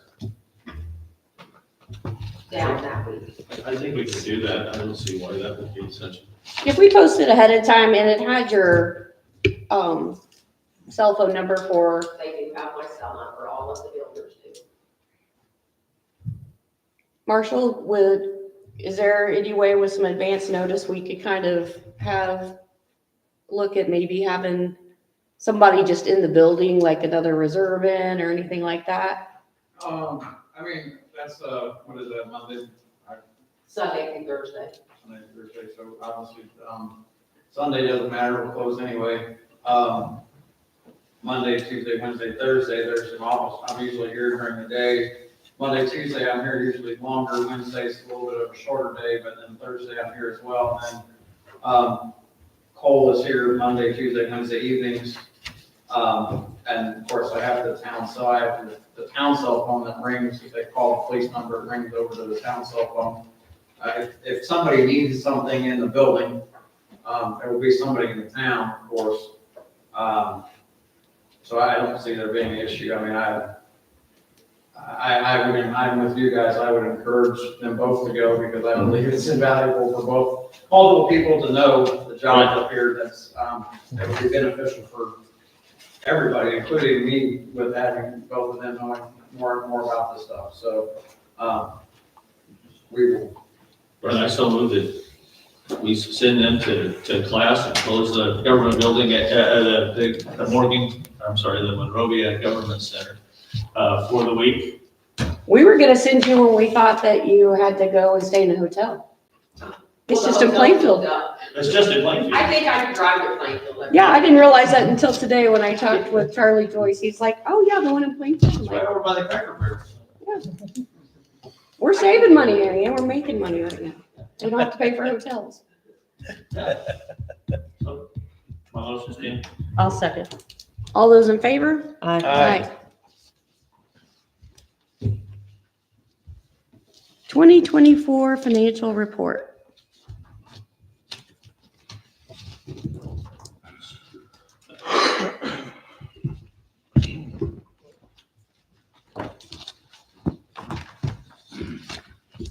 I have a question for the chair. Are we having to approve this thing tonight or something? Because I'd like to have some more time. Yes, absolutely. I'm going to say the same thing, but I just wanted to let Ricky tell us how things went and Overall, it was a good year. In our general fund, we finished the year with $702,087.77. Parks and Recreation finished out the year with $48,959.44. Public Safety, $82,442.18. And our wastewater fund finished the year with $2,166,397.44. and that's before That's for that, we write that nice check to. of course, yeah. So this is for information purposes? Yeah, and there's probably gonna have to be a motion so I can upload it to Gateway or have assistance from Financial Solutions. You're throwing a lot at us here, Ricky. I mean, it's a lot to read. I know. I'd like to be aware of what we're. Yeah, I think that, either, we've got some upcoming stuff. We may have a special meeting before March, but Well, it's not due till, I think, March 1st. Well, Well, that gives us. That's- Or the due date. That's Saturday. March 1st, that's Saturday. I'll be in Tennessee. I just know I can go ahead and help you. I think it's when.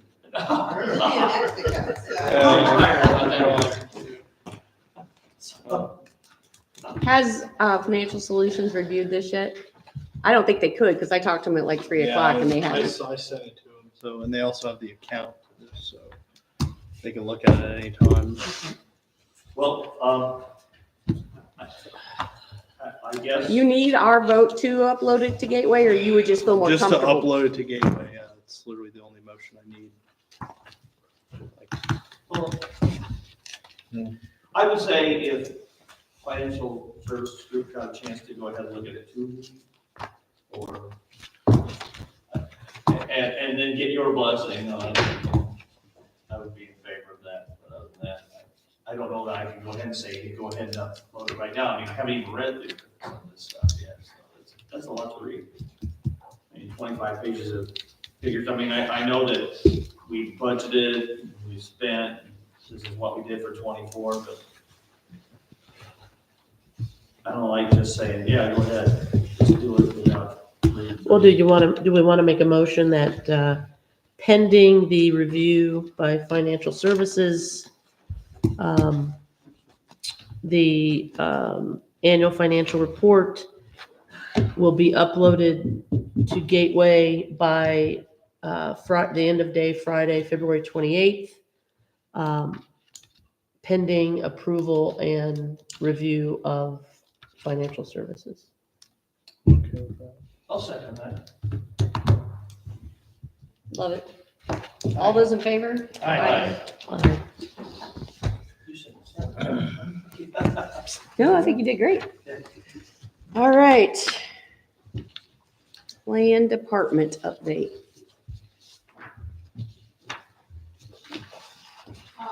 Not a whole lot happened in the meeting, it was the first meeting of the year, and I basically had to elect officers. Before Michael Connor left the town, him and Eddie Menzel met with Arbor Homes. They presented what they would like to put on the Eagle Point property. Obviously, they would have to go back in for a zoning amendment, which they have contacted me. They want to be on the April agenda for the plan commission, and then it would be sent to town council. I want to update what you just said there, because that was, Eddie and I met with them. I don't think Michael had already gone ahead and resigned. This was in December. You're talking about December? Yeah. Okay, because we met with them again as well too, and it looks like, I don't think that they're gonna go ahead and do anything because of the topography of the land as well. Well, So, they contacted me Monday, and they want to be put on the April agenda. They asked what they needed. I sent them the application, the procedures, and the reference, the UDO that they needed to look into that and see what they needed. yeah, I don't think it's gonna fly. Okay. Thank you, Marion. Police department?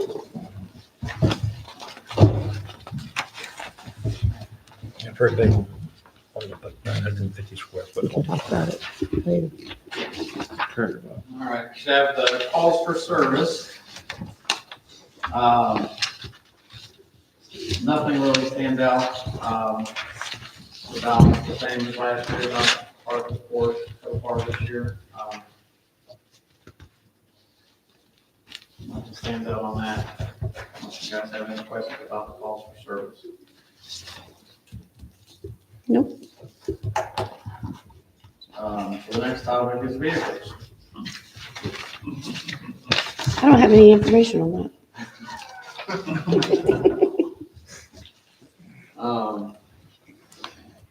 Obviously, the vehicles I was looking at were the Tahoes from Kelly Chevrolet up in Fort Wayne. Depending on which ones they have available, depends on the actual price at the time. So I sent you guys over some stuff. I think the previous meeting, I sent Tammy some stuff yesterday to talk about or look over, reference vehicles. I would hope that we could buy two or go into a lease program and buy two. I went with the Indiana Bond Bank. They go out to bid and they talk to different banks that work with them. And then they provide quotes for interest rates and things like that. There was two banks that were relatively close interest rate wise. One bank was USA Bank. However, their document fee was a little higher, and there's a prepayment penalty if we were to come up with money and when to pay it off early. We have to pay 3% above what's remaining to pay it off early. Not a very good deal for me. No. So Crossroads Bank was the other one. They were 4.75% versus 4.73%. Their doc fee was $25 cheaper, and there is no prepayment penalty. And they're based out of Wabash, Indiana. And the majority of the owners of Crossroads Bank are all Indiana businesses or business people. So they're very locally tied or Indiana tied business. So again, I would hope that we would be able to move forward with purchasing the two and then trying to potentially recoup some of that money by selling some of the vehicles that we have or we don't use very often, or including the one that has the damaged motor.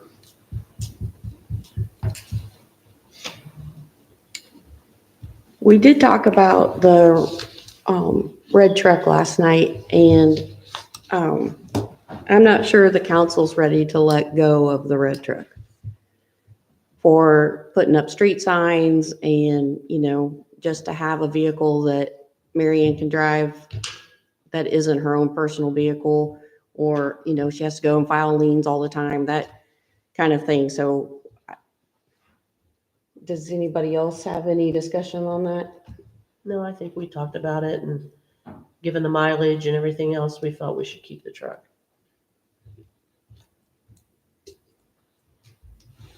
Yeah, parks, people can use it, and if they need to haul anything. And it's just so expensive to replace a pickup truck. So if we have one that runs and is a decent amount of miles, we want to hold on to it. I talked to Financial Solutions on the leasing, and so they said that basically the Indiana Bond Bank was perfectly fine. They had one other resource, but it was all the same interest rate. I feel like, being my first year with the budget, like, we definitely need to get you a vehicle that doesn't have 153,000 miles on it. But I want more time to get a rotation set up that, like, it's just too much for me to say 2 vehicles this year. Like, I could get behind one and then look at maybe, I'm thinking probably, because it takes 3 years to pay them off. If we, Whatever you want it to be. I mean, honestly, it can be 1 year, 2 years, 3 years, 4 years, 5 years. I mean, whatever lease you want it to be. right, and so I don't see money just sitting there to do 2. And so Financial Solutions said that, clean out our capital fund if we did it this year, or we could wait until June of next year and be able to do 2 more comfortably. And I didn't think that was the way to go either. So, Well, I think we should get one at least.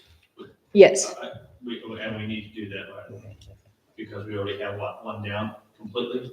Yes, we have one down completely. Yeah. So. and then we can work on a rotation once we do our budget this year. That goes into actual budgeting. None of this was in the budget for this year. So, this is something that we will have to make sure gets worked in. I'm not sure if you guys discussed it before or not, but it's not a budget item this year. No, it's not a budget item. It was discussed, it was never put into the budget. And again, part of it was we were hoping that these cars would last. But whatever, you guys are the. So what would we want to get, I mean, for this year? I mean, if we could get. But he come up with wants one. 2 Tahoes. I know he wants to, I'm saying. Well, I want 4 Tahoes,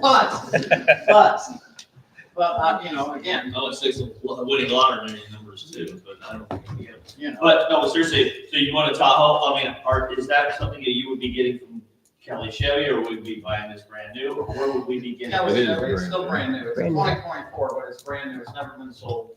And that's why right now it's probably $5,000 to $10,000 cheaper than a 2025.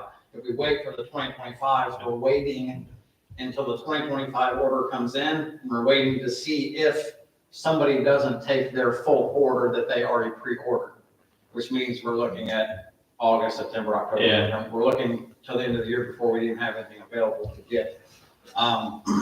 So the Kelly, whatever they have available, if they have the ones available, it's available today.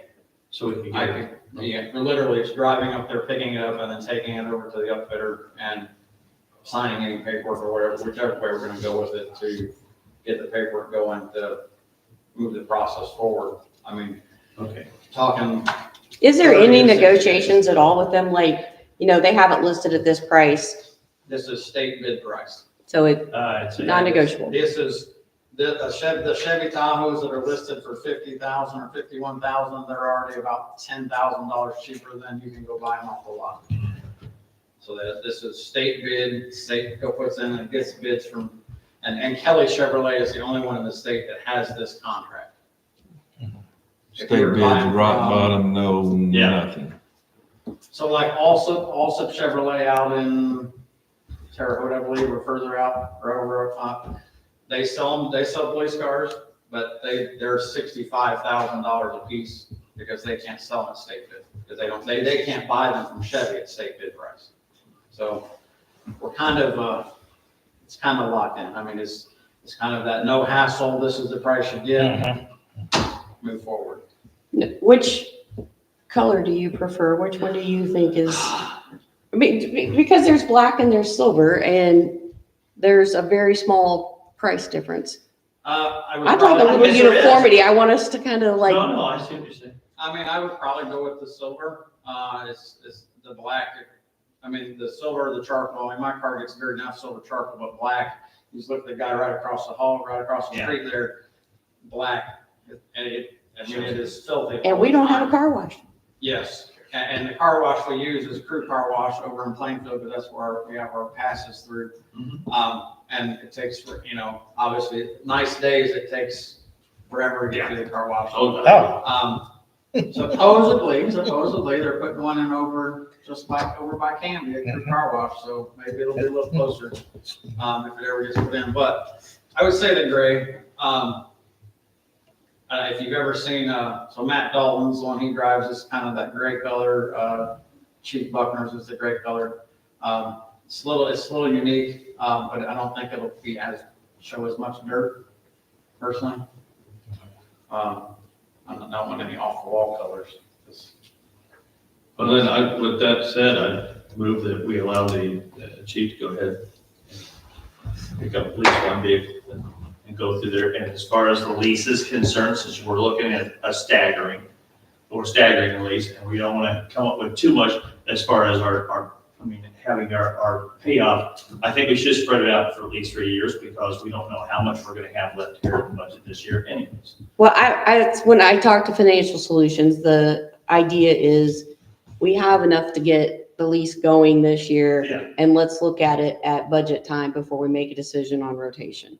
Well, but also I was thinking if we initially say a 3-year lease, and we can always go ahead and pay up front if we have. No, I'm talking about just like the next ones. Oh, okay. Yeah. All right. I think we're talking about two different items. Yeah, we are. So I'm sorry. No, I know, and I'm fine. I mean, again, like I said, we do this, and then somehow at the end of the year, we miraculously have enough money left in the budget, and we want to pay this one off. Because we budgeted for the next one, but this one's free and clear, and now we're not, it's not hanging over our head because we've already taken care of it. But don't we save money with the lease as opposed to buying it outright? Don't we save money with the lease? It's not. So it's not an atypical lease like you and me go to the dealership and lease a car. It is they call it a government lease. It's not really a lease, it's a purchase. Okay, it is. But they call it a government lease. Basically, we're purchasing the vehicle on certain terms, and the vehicle's ours. We own it. That we get the title, it's titled in our name, because we have to title it registered as a municipal vehicle, it's ours. Basically, at the end of the lease, when we make that last payment, regardless when it is, they just send us the letter that says they're releasing the lien, and then we would go to the bank, we go back to the BMV, and we cycle the title back through. So we don't turn the car in at the end of the 3 years, we keep It's it. turned in, it's ours, unless we choose at some point to trade it back in, because we're going to use that equity to buy something. Basically, it's leases, so we can afford to get them, so you don't have to pay the 60 whatever upfront. Yeah. It's almost like a loan. Yes, it's basically a purchase, but for whatever reason, when they set all this up many years, they just call it the government lease, the municipal lease. And this is how it's just so that the municipalities, and basically what they do is they break it up, like, and I'm just gonna use the numbers that I have in front of me. If we were to do the 2, which I know we're not. Let's do it for the 1, since we aren't going to do first. I'm gonna try to explain the numbers here. Okay. If we were doing because that's what I have in front of me. Okay. The total cost, if we did 2, was $133,000 roughly. That breaks down to $47,500 a year. They break that up into 2 payments, because cities and towns get their draws June, November, December. So they break it up so that you don't have to pay all 47 at one time. So what would happen is we would break that down, so it would go down to 12.5 each. So it'd be 24,000 for the whole year instead of 48 for the whole year if we're doing one. It'd be 12 around June or July, and then it'd be 12 again around November, December, unless we decided we wanted to pay the whole 24. It doesn't save us any money to pay it all at one time. Okay. It doesn't cost us any more money to separate the two payments, so that we're not throwing all 24 at one time away. But we don't save anything paying early though. We don't save anything, but we don't have a penalty if we pay early either. But we do keep making our investment money on that for the Yes, 6 months that we're holding on Yes, to we're it. holding on to it, it's in the bank, it's collecting the interest. whatever balance interest you get. That's why we went, okay. So yes. Okay, so I guess the question is do you want me to move forward with Crossroads Bank? Or how do you want me to handle the Crossroads Bank part of this to move forward? Clerk treasurer. Like, you guys get all the paperwork lined up and then call me in when it's, you've got everything from them. But definitely I want to go with Crossroads because they have the no prepayment penalty. And I talked to the guy I talked to, when I talked to him, I said, make sure, I said, where you located? He said Crossroads. He said Wabash. I said, why? Or he said he's up in Terre Haute or in Fort Wayne. He's like, why? I said, because if I have to come up and yell at you, I don't know where we're coming. I mean, you're local. The other bank is in Minneapolis. I don't want to drive to Minneapolis. I'd rather drive to Fort Wayne. So, okay. So I'll work on that. I'll work on getting all that stuff. I think we still got to have an actual motion Yeah, and a vote. And then we're going to keep his car. Yep, we're going to keep your and then Charger. We can figure out how to. Right. We're going to vote on that surplus tonight. Is that on down the road then? Yeah, Okay, sorry. next. So the motion's on right now for him getting that too. I second. Okay, all those in favor of purchasing one new Chevy Tahoe from Kelly Chevrolet on the government municipal lease, say aye. Aye. Congratulations. Thank you. Appreciate it. And then, in executive session, we discussed the way that, we were discussing all this. We said, we had all looked into how to go about getting rid of the Charger, and it says we have to vote to surplus it. And then that there's some discussion on what you can do as far as to sell it. But I spoke with Matt Dalton, and he said that, the auction is usually the way that they do it in Mooresville. He said Gov Deals, you can only bid on that if you're a government entity. So he recommends municipal. And he said that you can set how long you want to leave the auction open and all of that. So, I feel like, especially since this is the first thing we've surplused in a while, that would probably be a safe bet versus trying to find a independent buyer and all of us vote and all that. We'll just do them. That's fine. Especially since we've already determined that it doesn't have a ton of value anyway. Yeah, so that would be my next question. You want me to determine the value, or do you guys want Like the reserve. to, what we're gonna put a reserve on it at? Get rid of it. Obviously, there's stuff I've got to take out of it, Yeah. before I can get rid of it, because there's equipment I need for the new vehicle. Yeah. But, do you want It doesn't run, right? No. The engine's out. it runs, it'll run long enough to blow up the rest of the way. Okay. So I didn't know whether, And the parts are cheap for it, like if you junk it out. The only expensive part of it is the engine, because you can buy the transmissions for $150. And so the only expensive part of the car is the motor that is blowed up. Do you want me to reserve it, $2,000 reserve, $1,500 reserve? I say reserve it to get rid of it. I'm being honest. It ain't worth nothing, so. I'd say let's put a reserve on it of $2,000 For me to the get first time. To get one of these radios refurbished, If I'm gonna use something it'll cost me about $1,500 to get one of these radios. So, I mean, just to kind of give an idea of, brand new, these radios are $5,000 or $6,000. There's a place we buy them from, where I buy them from, that's about $1,500. Or tasers are about I mean, things that the money could be used for if it doesn't go back into the fund, but just to give you an idea of where we need to get out, what we can get out of it, I mean. So, I say we leave it up to him and let him get as much as he can. can. so the only thing I was gonna question is the equipment we need to remove, the overhead bars No, and I'm not taking any lights out of it. no lights, okay? No, I will get a document from Mooresville, Matt Dahl just did this. They drew off a document that basically says, if you're not a municipality, if you're not a government agency, you sign this document saying that you understand that if you activate these lights, you're violating the law, and it's all your responsibility if you decide to violate the law. It takes our liability away. And they did it with the Explorer that we were trying to buy from them. That's what they did with that one. But the equipment, the lights and stuff that are in it, I wouldn't even waste my time taking it out because they're not worth they're just gonna go sit on the shelf and be stored and never used again. Well, I'll second what, Brian said, but then go ahead and take care of it. So did you make that motion, Ryan?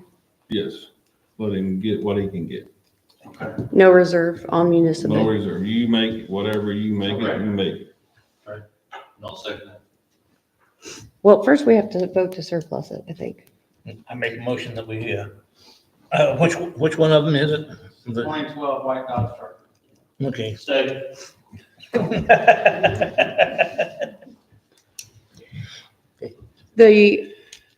So the motion is that we will surplus the 2012 Dodge Charger. All those in favor, say aye. Aye.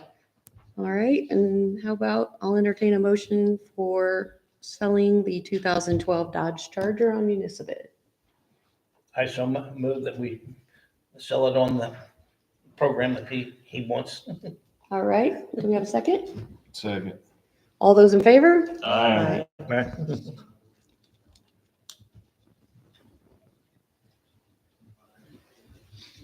Is that everything on that part? You Yeah. do, Okay. you are aware of that with the new car, then, when it goes to JTN, we do have to pay that when it's done. No, For no, upfitting. no. Oh, that's part of it. Part of the Oh, okay. Crossroads. Okay, I'm sorry. That's all part of the whole package Okay, price I'm of sorry. Crossroads. It's all financed in. So what'll happen is Crossroads will, they'll do the loan, and then they will create an escrow account. So they'll pay Kelly, they'll give Kelly their money. We'll take it to JTN, and then when JTN finishes, Crossroads will then cut Okay, I'm JTN a sorry. check. Okay. We were paying for that right No, Okay. That is all part of the prices. That even makes it better.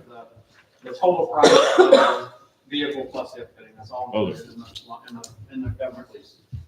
All righty. The body camera thing's on here, just for information. I did talk to Tammy yesterday. I wanted to make sure that she had an opportunity to look over the contract because she wasn't a part of the, when it was approved last year by the council to let me move forward with the body cameras. I want to make sure she had an opportunity to look over that. We discussed it yesterday. I'm going to finalize all of that and get that contract submitted to the gentleman tomorrow so we can move forward with body cameras.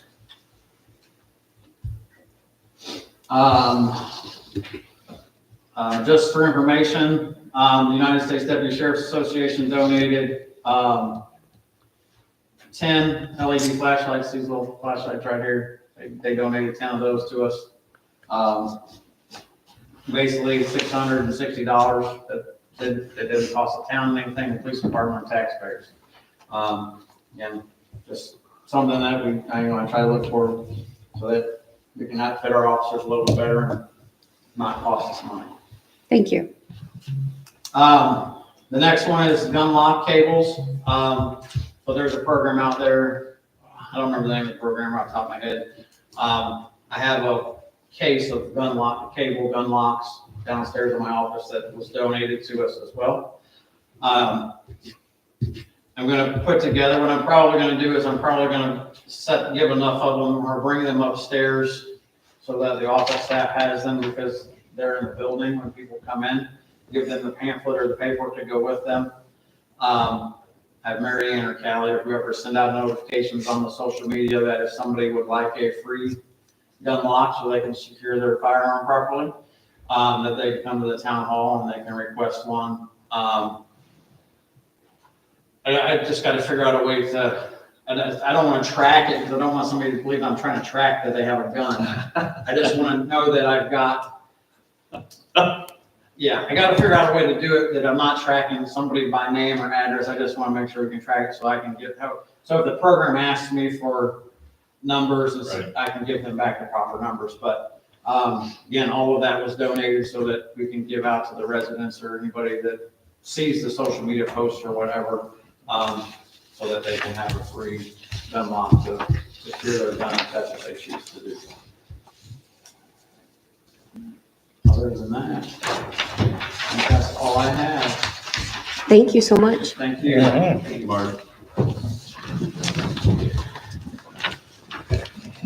Who's next? The fun part. Welcome, Mr. Massengill. We have had a busy day, so. We saw a crane. Yeah, we all saw the crane. The whole town, I saw. We'll start with the January report real quick and briefly go through this. You guys should have gotten that in your packets. We received 8,797,600 gallons. Our average daily flow was 283,790. We did receive 1.9 inches of rain, and the plant's capacity is at 95% now. So again, we're at the point where we need to be thinking about expansion. There's some issues going on too that cause that a little bit higher than what we would like it to be, but we're really it's getting there. So something to keep in mind. Percent removals were all good. We wasted 88,000 this month and supernated 78,000. No violations or anything like that. Do you have any questions on the monthly report? Well, I don't know, since you brought up, we're getting up towards capacity, and with this upgrade that we're doing right now, once this upgrade is completed, I know it's not gonna go ahead and change our capacity, but if we do go to expansion after this, I mean, is it gonna be a whole lot quicker or a whole lot easier with the upgrade that we have in there? I mean, Because your mechanical's already done, so. This upgrade is already done. okay, so It's our sized for the next size, Yeah. The electrical that we're putting in will support an expansion? as will UV generator as well. Pretty much everything but your tanks. Concrete work and tank. which comes back to this as well, how much longer, now that we've gone ahead and approved this, is this upgrade gonna take to get finished? I would say we might be able to finish September. What, We might end up at we were talking about, originally a partial upgrade. I think we have, right now, what, 3/4 capacity of the treatment plant. You just said they're at 95%. I'm talking about the tanks for treatment. No, we didn't do anything with the tanks. The tanks have been the same Okay. tanks for. But if we put on an expansion for more volume, what do we have now that would expand, we could expand to? It's all a function of money. We were gonna do another 150, and we parlayed that because it would result in a rate increase, and so we put that aside. But we did size the UV unit, the blowers, and the power of the generator for this next expansion. So Okay. we have to replace those items. Okay. Which would that have come at 450 a day or 500? It was gonna be 450, okay. So, And are there estimates out there somewhere for what we have right now compared to where we need to go, like what the difference is financially? We would have to revisit the cost back in terms of tank expansion and switching. So I think there was a clarifier that we would have to switch over. Yeah. We're basically switching some of the tank components. We can revisit that estimate for you and report back as soon as possible. But I'm wondering if we're gonna hit like 100% in May. Well, one of the Is that things possible? that we found out, which Tammy knows, but this is kind of in my projects part, we have US Hydrovac that start televising and cleaning sewer lines in Homestead, sections 1 through 5. They found one really bad spot where the pipe joint together had come apart.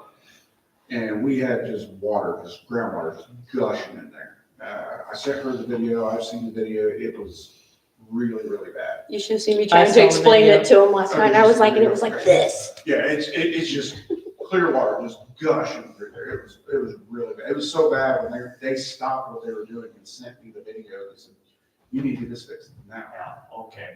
So that's gonna lower those numbers. That's gonna help you out because that's rainwater, groundwater we're treating that you don't have to. Yeah. So that will help. We're getting that fixed tomorrow because the problem we had was the rental pump we had out at Homestead, because our station's been down, was too small to keep the flow down for the development. So it was backing up in the line. So while they're trying to clean and televise lines, it's full of water. Coming, yeah. So we ended up going with, aseptic, I brought the first pump, but we ended up going with, fluid waste. They brought out a 3-inch rental pump that would pump further down in the wet well, because that's a 30-foot deep wet well. So we needed to drop it below the incoming pipe to make sure the water was low enough, it's not backing into the lines, into the full addition. So with the new pump, we were able to get it down, and then we were gonna have them come out and fix, but we had also scheduled at the same time, the valve pit fixed. So they had scheduled that for Monday, Tuesday, Wednesday, because they weren't sure how long it was gonna take, any problems they could run into, things of that nature.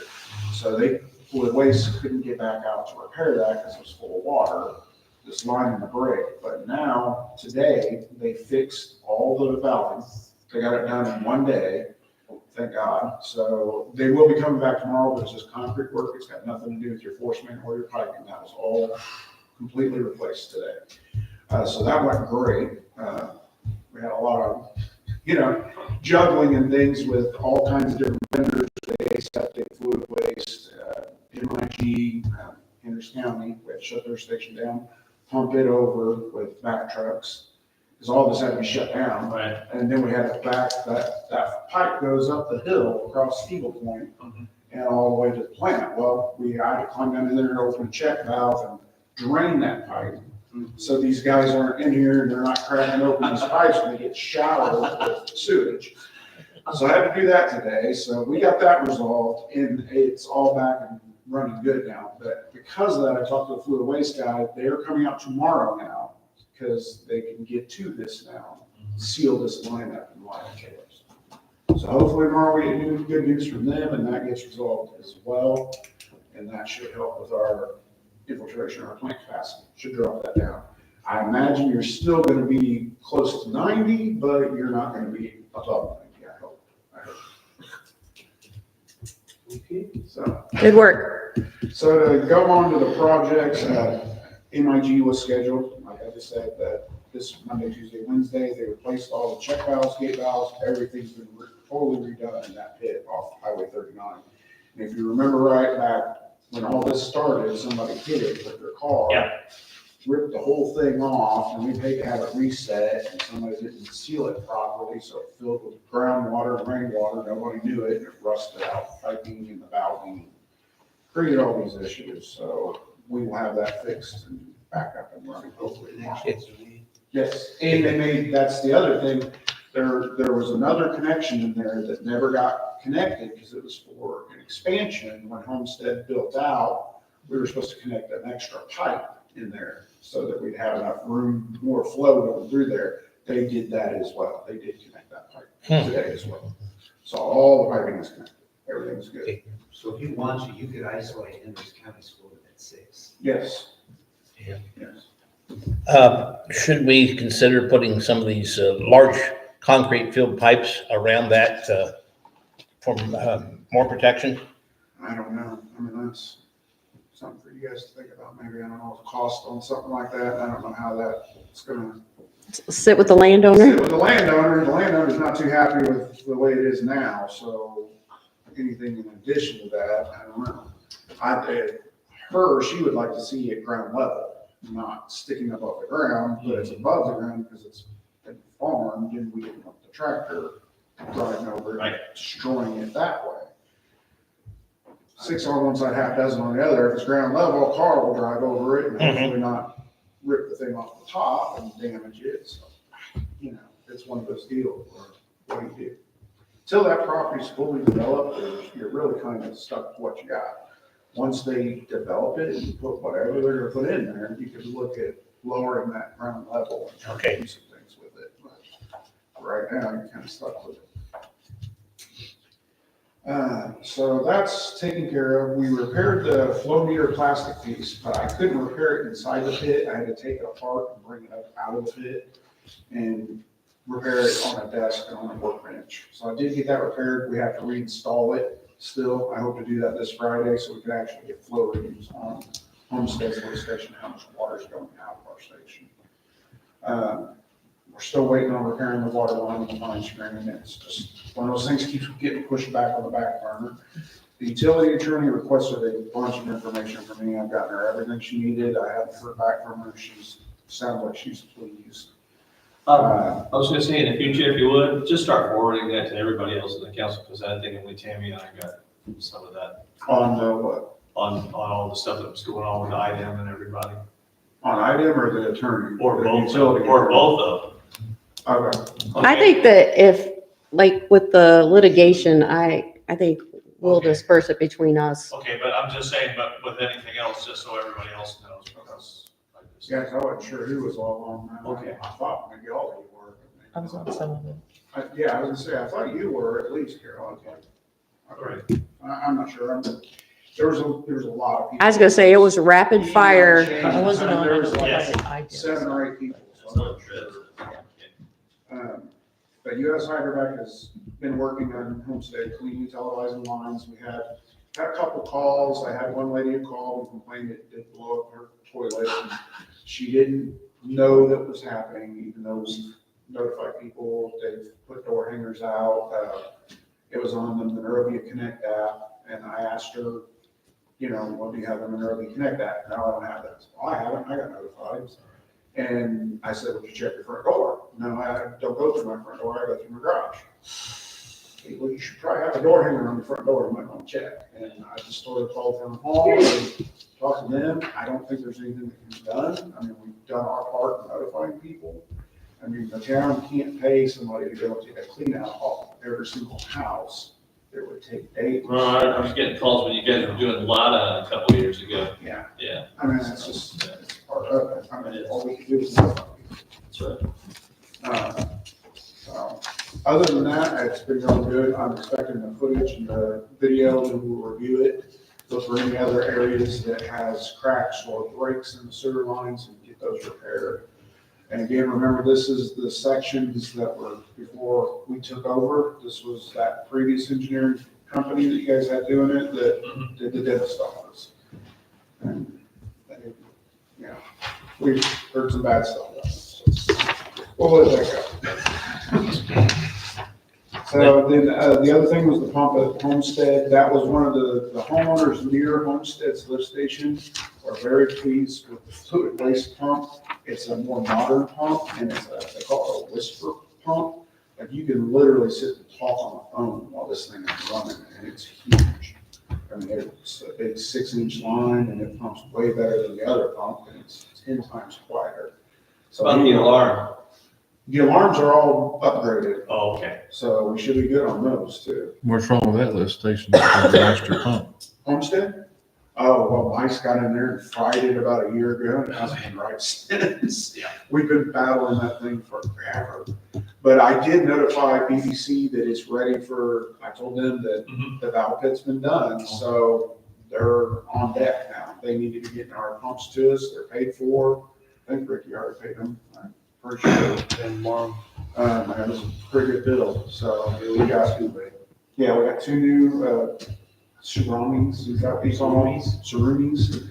There's these new pumps that they got to install now, so it's on them, and once we get those, we should be good. How much is a good bill?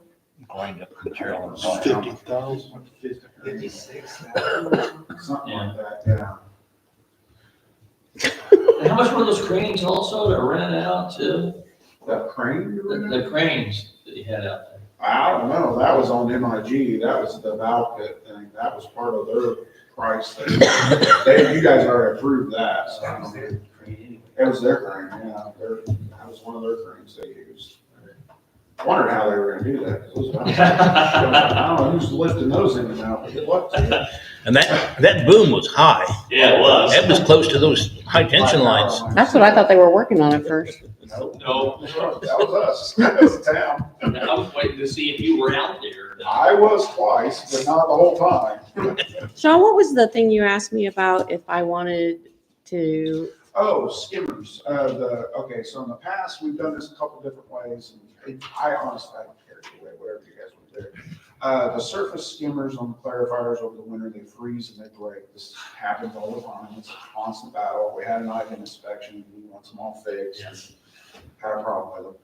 But in the past, we've had me do them, and then in the past, we've also had Graves Bluff Plumbing in town go. You almost fell in too. Yeah, I almost fell in. Yeah. But, so it's up to you guys, I don't really care, I think there was like $100 difference where I was $100 more than they were. So I don't care who you have doing them, just let me know. I don't know what kind of schedule they're on, I know if you have me do them, I'm gonna get on them right away, because I know it's their priority thing for I. It was just stick with What you. it fits, so We should stick with you. it's fine with me, you guys are okay. I'd stay with it. do we need a motion on that? Or, If he's already doing it, I think we can just leave it alone. I mean, how much It's is, outside my contract, so it'd be a separate. Oh, I did not know. Separate bill, it'd be a separate bill for Ricky is all I'm asking. Okay, I move that you I stay. didn't wanna just do it and not have, you know what I'm saying? I move that you continue doing the skimming. I don't care either way. They gotta be fixed. yep, How much money you talking to fix them? As cheap as I can do it, it depends on pipe and time and Yeah. all that stuff. There's like, I want to say 5 of them are broke. And he'll be on it.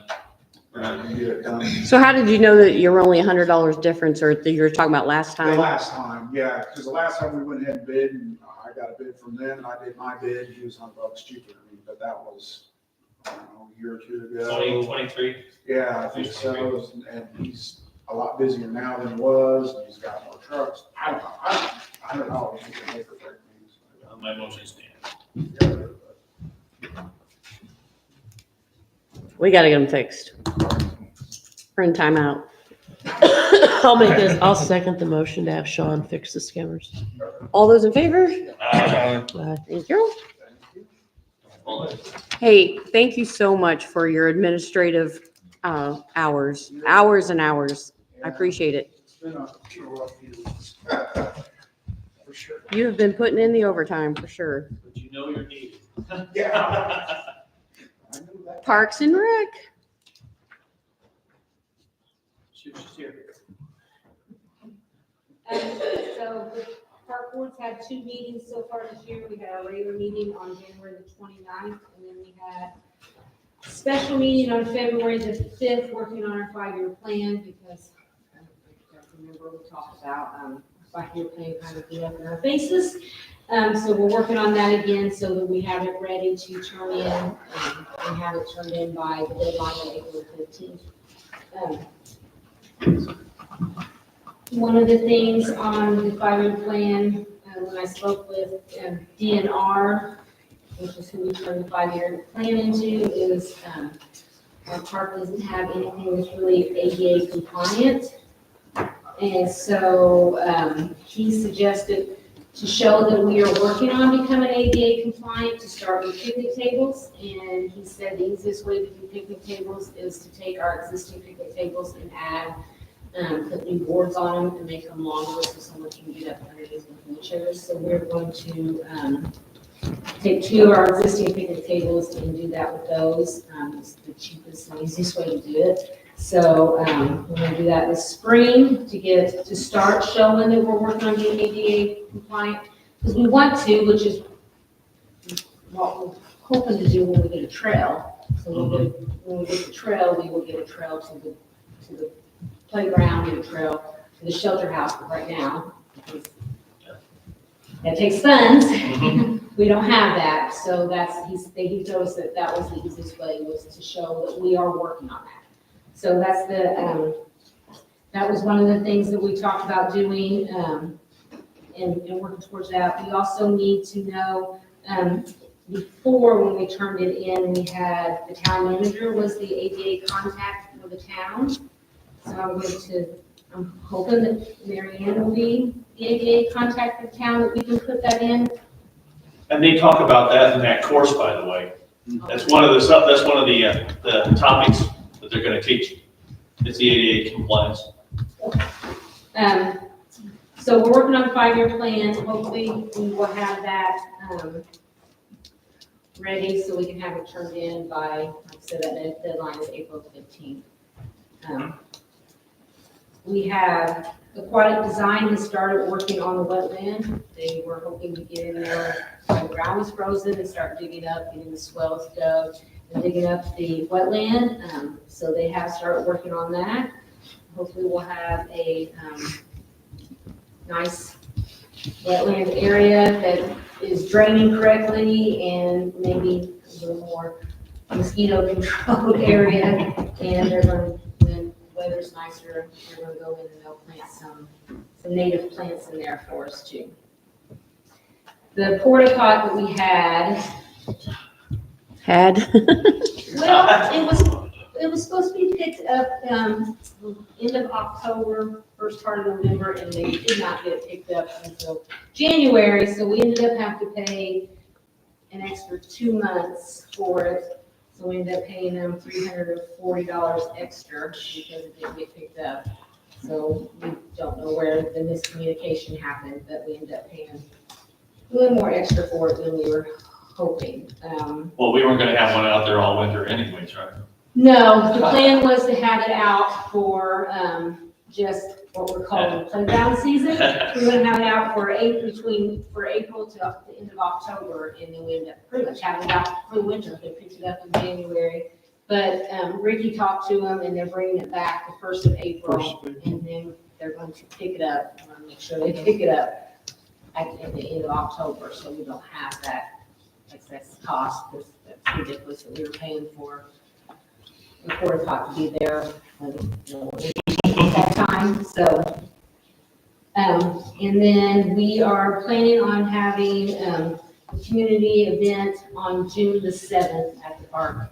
We haven't quite decided what that's going to look like, but we're going to try to have like an annual community event that first weekend in June every year at the park. Thank you. Thank you.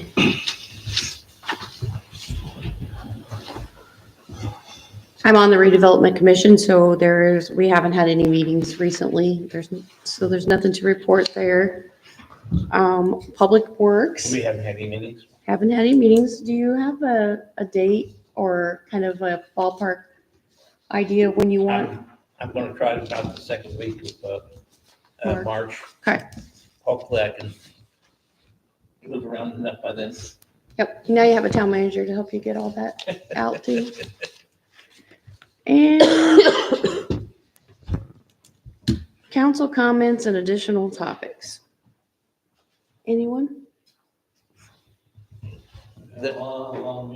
This flyer here that was put out here about the tornado siren chimes. Okay, found out that there's going to be a fee to turn those chimes off. So I don't know whether the town would want to put up a, spend the $300 to turn those off so that people won't have to sign. Discussion?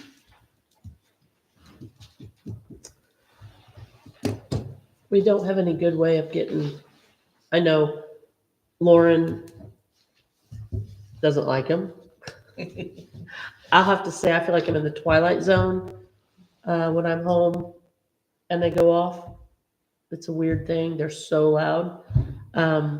So I would probably be in favor of potentially turning them off as well. But I don't know what the sense of the greater town is. And I don't know that we have a good way of knowing that. I know there's been some